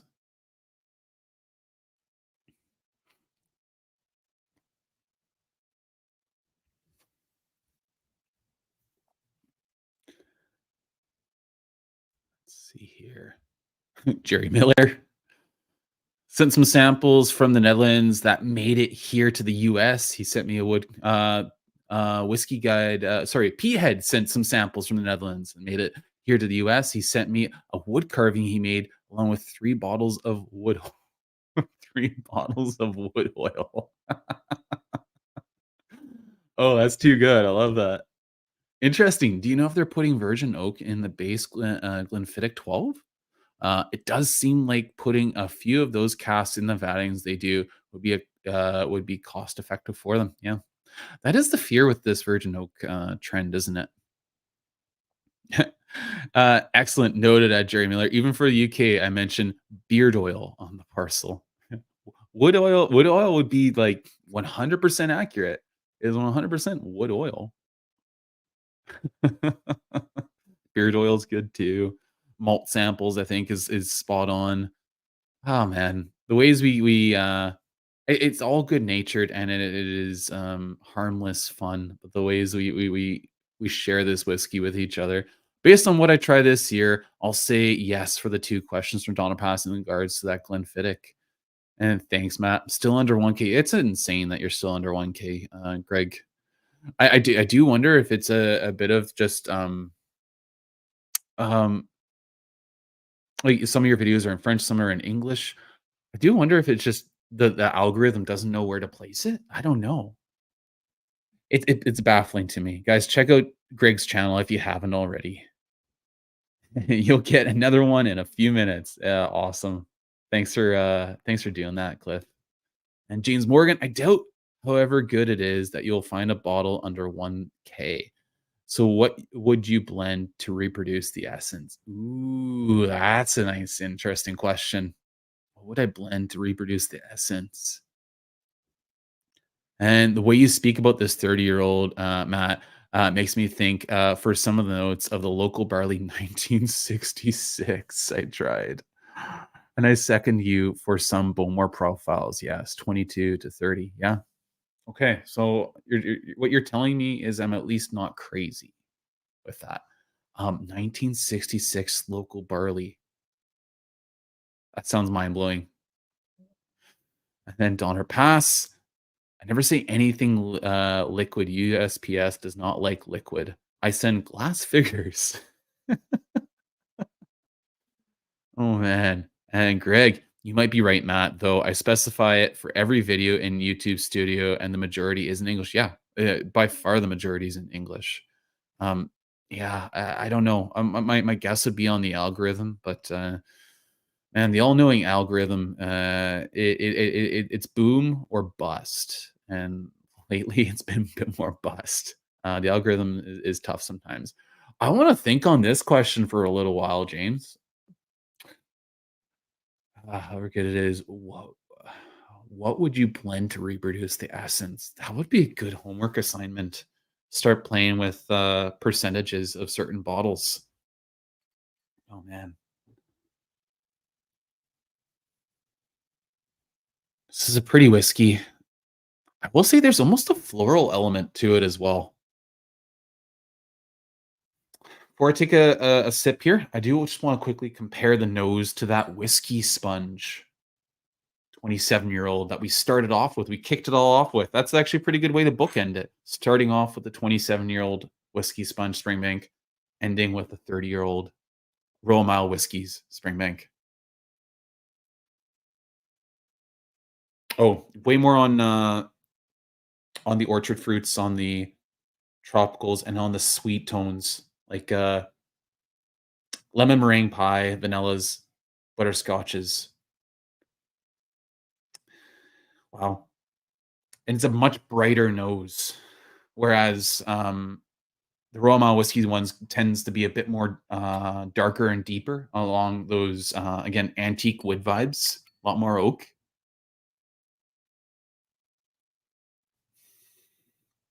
Oh man. Going back to this now, there's also a bit of a mocha moment again. Probably actually less mocha, more actually just coffee. Let's see here. Talking about likes and YouTube algorithms, Joel Deswan. Joel, man, how you doing, buddy? I hope you're doing well. Thanks for checking in. Thanks for saying hi. Um, where you are in the UK, it's probably getting pretty late, man. I think you're still in the UK. Thanks for joining me here, buddy. And yeah, hope life is treating you well. Hope to see you again one day, my friend. I'll raise this one up to you. Slange. To your health. Take my first sip. This 3-decade-old Springbank. Wow. Thank you again for sending this to me. You know who you are.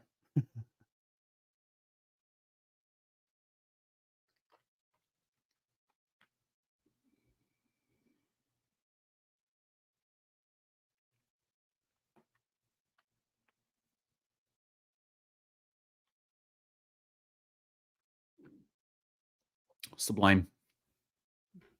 That palette.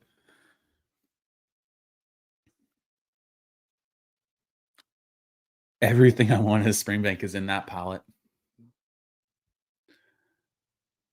Even something that hasn't shown up in my tasting notes yet today, and that's a little bit of nuttiness. Like there's a hazelnut note there, almost verging on Nutella. There's all those antique vibes. The wood impact, the oak impact is in there. It grips you as an old whiskey should. Those industrial notes are still there. The Campbelltown funk, rich, rich dram.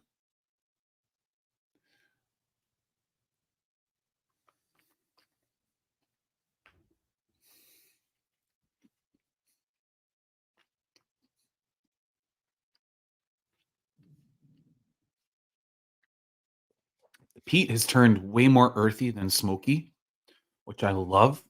A little bit savory. It's so rounded. It's so nothing sharp on this. Gorgeous, gorgeous profile. The front palette is shocking just how lively it is. You think 3 decades, it could get a little tired. It could sag a bit. It could be a bit lethargic, but it's still bright. It's still explosive. It still has lots of vibrancy and energy to it while still being a rich and verging on decadent dram. Man, what a way to celebrate. What a way to celebrate moving to our first home that we're going to own ourselves. It's quite a milestone. It's been very tough to get to this point. British Columbia, the housing market is insane. Average cost of a home is a detached home. We didn't buy a detached home. We bought a townhouse, but the average cost of a home is verging on like $850,000. And interest rates are high, so it's been really tough. Um, and so we're blessed to be in the fortunate position we are in right now, where we can take this step and and just get to this next stage of our life. So no more basement suites, no more apartments. We're not living in the city. It's definitely not city vibes. It's we're moving east and we're moving back to the town that I grew up. Again, born in the Maritimes, grew up out here, and yeah, this is a fantastic way to be able to celebrate with you guys, drinking some Springbank. I appreciate each and every one of you for spending your time with me. Time is valuable, and how we spend it is important. Um, so thank you for every moment that you guys share with me on these live streams and watching the videos and leaving your comments. Um, yeah, this is a brilliant whiskey to celebrate with. Um, yeah, wow, just a bit of uh, somber reflection there. Oh man,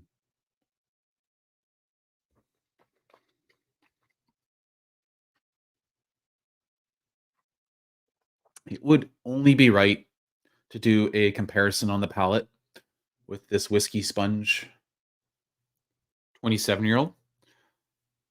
There is a ABV difference, 47% on the whiskey sponge, 52.2% on the Royal Mile whiskeys. I think right now I'd have to give the nod to the Royal Mile whiskeys. They are fairly close in age with Oh, fairly close in age with each other, really only being 3 years. So, man, oh man. All right, catching up on these comments here. Absolutely gotta catch up on these comments. Man. Yeah, Greg here. Yep, compare it, Matt. An embarrassment of riches and a great closing idea. It is. It is. An embarrassment of riches. Absolutely.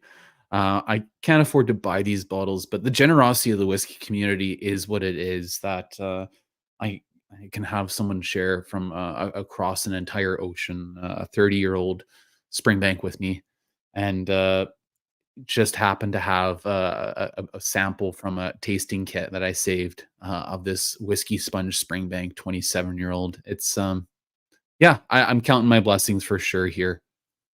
Greg. Yeah, like, subscribe, comment, click the notification, be Patreon if you can, all the jazz. Yeah, no, all the support helps, guys, with the channel. Every comment, every like, it all helps. And if you subscribe, if you hit the bell, I mean, it means you're going to be notified of the videos when I do release them. So you're not missing them. Otherwise, YouTube, I mean, they feed you what they want to feed you. So yeah, if you hit that bell, you're telling me you want to hear and see more. Joel, thanks, man. Yeah, nearly 10 p.m. here. Yeah, getting late. Well, thanks for joining me, Joel. Cliff, all the highway signs on Cape Breton are dual language, English, Gaelic. Yeah, it's brilliant. I loved being on the Cabot Trail and seeing so much Gaelic. I always thought, oh no, I feel a rant coming. I always thought it was such a dick move, for lack of a better term, for the Scotch Whisky Association to sue Glen Breton for having the name Glen Breton.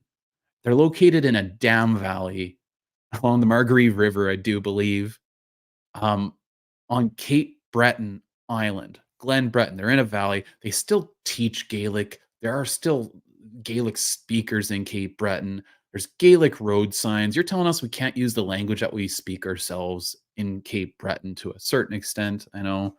Um, get over yourselves, SWA. Get out of here. You forced the owners through. I mean, okay, stress, ill health, bills, lawyer fees, all that. The original owners had to sell the distillery after that debacle. I know the SWA is there to represent and lobby for the interests of Scotland's distilleries. Okay, it's there to protect Scotch whiskey. The SWA, in theory, and for the most part, is a good thing. When you're going around the world harassing distilleries about their names and bringing them to lawsuits, trying to keep them down, that is not really what you're there for, is it? Glen Breton. We speak Gaelic in Cape Breton. Get over yourselves, SWA. What a farce sometimes. They did the same thing in British Columbia to Macaroni's Caledonia. British Columbia was called New Caledonia when it was first colonized, okay? It was our name. You sued us because the founder, Graham McAloney, named his distillery McAloney's Caledonian. I get the Caledonia. I understand that. That might have been a bridge too far, even though we were named New Caledonia. You wanted him to take his name off the bottle too. Sometimes you're too big for your britches, SWA. Rant possibly over. I don't know. Whenever that one comes up, it pisses me off because it's our culture too. The Highland clearances were a thing. People were forced off their lands, forced to come to the new world, so to speak, settle in places like Nova Scotia and Cape Breton that looked and felt a lot like home in the Cape Breton Highlands. The culture persists, the music persists, the language persists. And you wanted to attack us for that? Force us to strip the word Glen off of the name? What a farce. What a farce. Rant over. I don't know. I've got more rants like that, guys. Don't get me started too much. Hopefully that wasn't too harsh. And hopefully you can feel the passion in that. That one ticks me off to no end. Oh man. 10:46 here in Paris. Yeah, getting late. I'll have to wrap this up in the next few minutes here for sure. Henry checking in from New Zealand. Hello from New Zealand. Welcome here, Henry. Raise this glass up to you. Thanks for joining us.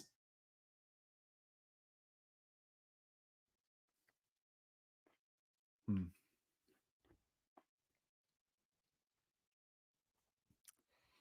James, you might be close to Joel there in London, Greenwich. If you're close, we can do a pub crawl. I love that idea. Oh man, Cliff, where are we moving to? We're moving to another part of the Fraser Valley, so we're moving east to where we're at right now. Not far. Still be able to get to work and all that, but we're heading home to the community that we both grew up in. So still in BC though. Still on the southwest coast of BC. Greg, just saying, but when I'll resume my videos this summer break, I'll do a poll to ask you guys which of those 13 Springbanks left to review on video you want me to review. Oh, I'll definitely be part of that poll, Greg. Absolutely. It's always a pleasure, Matt. Hope your moving will be okay. All things set up for a new great season of videos to come. Cheers. Thanks, Greg. I appreciate that, man. Appreciate all the support. Jerry Miller, remember what the SWA did to Macalonies? Exactly. Ugh. Total garbage. Again, they are there for a good reason, and they do some good, but sometimes, they really just get in the way. SW also sued a French distillery, and they were right this time. It had to change its name, but for Canadian distilleries involved, I second you, Matt. Yeah, yeah. Cliff, you're trying to plan a trip to Glennora's distillery. I visited there just before Fiona. It was a lovely visit. The cask strength peated whiskey was phenomenal.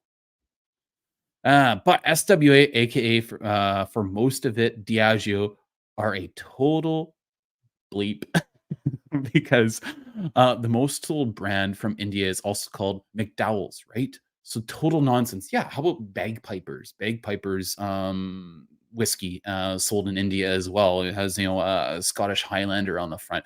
That's not a misappropriating Scotland's imagery, Scotland's cultural heritage. Yeah, those companies that have the most money and have the most influence in the SWA definitely set the priorities. Yeah, you're absolutely on it. Yeah, no, exactly. James, not harsh enough. Yeah, that you're probably right. If I was off air and we were having this chat over drams, I might be a bit more emphatic in my opinions. But those two in particular, because one comes from the home of my family and ancestrally in Canada, Cape Breton Island, Nova Scotia, um, and attacked because it's living its heritage. And then my home now in British Columbia attacked because of its heritage. Garbage. Garbage stuff from the SWA. The Scots diaspora owns more rights than any business. There's more Scots by ancestry living outside of Scotland than there are in Scotland. Um, the fact that we want to keep our tradition and our heritage, our culture alive in other parts of the world should be embraced. It should be encouraged. They should be doing whatever they can to keep that up, not hold it down. Yeah, yeah. All right, comparing these two, I'm going to go to the whiskey sponge first.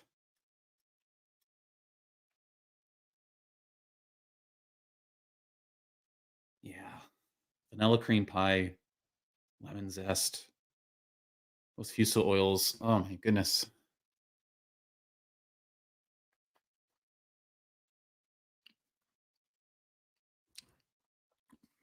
Still a lovely palate on the whiskey sponge 27. Finish is really fresh, almost zesty right now. Feels a bit thin compared to the Royal Mile Whiskies Springbank 30-year-old. Going back to the Royal Mile Whiskey Springbank 30.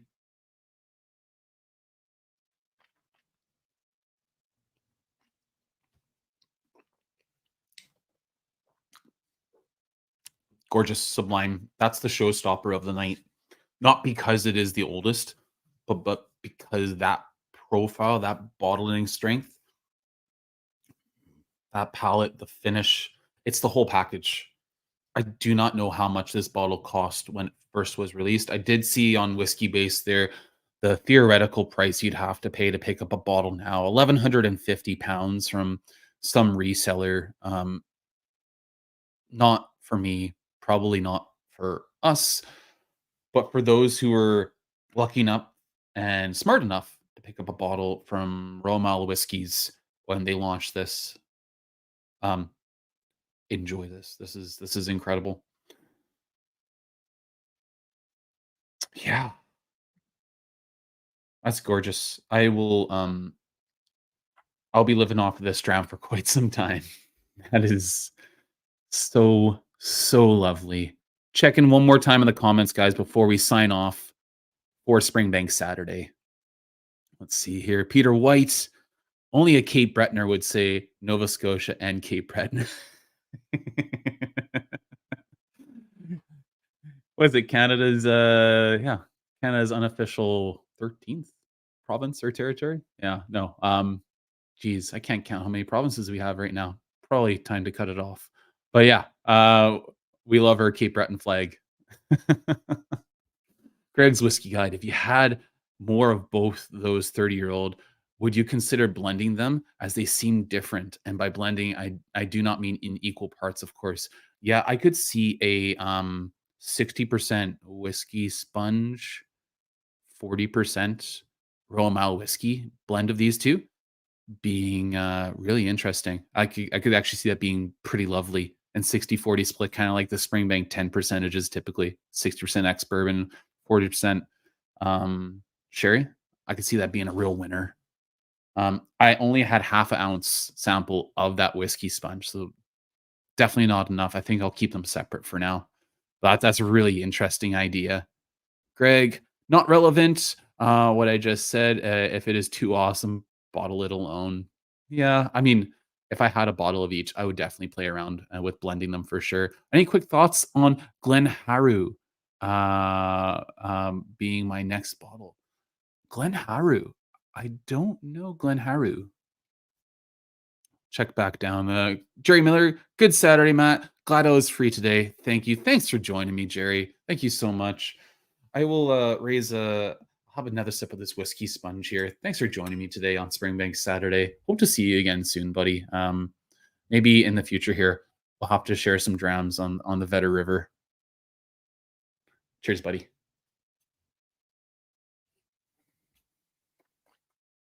Hmm. Glengarry, Glengarry 12, one of the other great values in Canada, Cliff.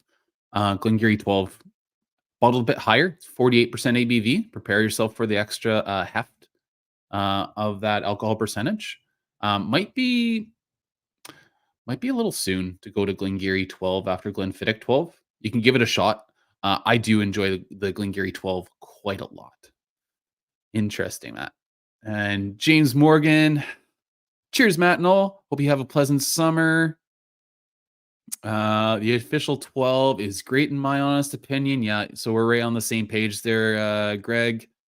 Greg, take care. Jerry Miller, that Glengarry 12 is a fantastic bottle. I pick one up whenever I'm in BC. We have a great price on that here in BC, about 65 bucks, 65 to 70 bucks. Love the Glengarry 12. Love the 17 and 18 Renaissance bottlings too at a particular price. Yeah.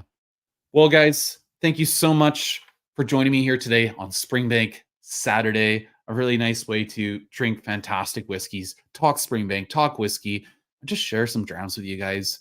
I hope to be back again soon. There'll be some videos trickled out over the summer. We'll be editing up as we go. From this point forward, we're going to be tearing this office apart and packing things up, moving east. I can't wait to share whiskey with you guys from the new location of Whiskey on the West Coast, from our new office studio. Um, I hope we make as many memories and have such great times as we have here in the new space. I'm sure we will. Thank you so much for joining me here, guys. Enjoy your Saturday wherever you are in the world. And until next time, from the West Coast, Slange.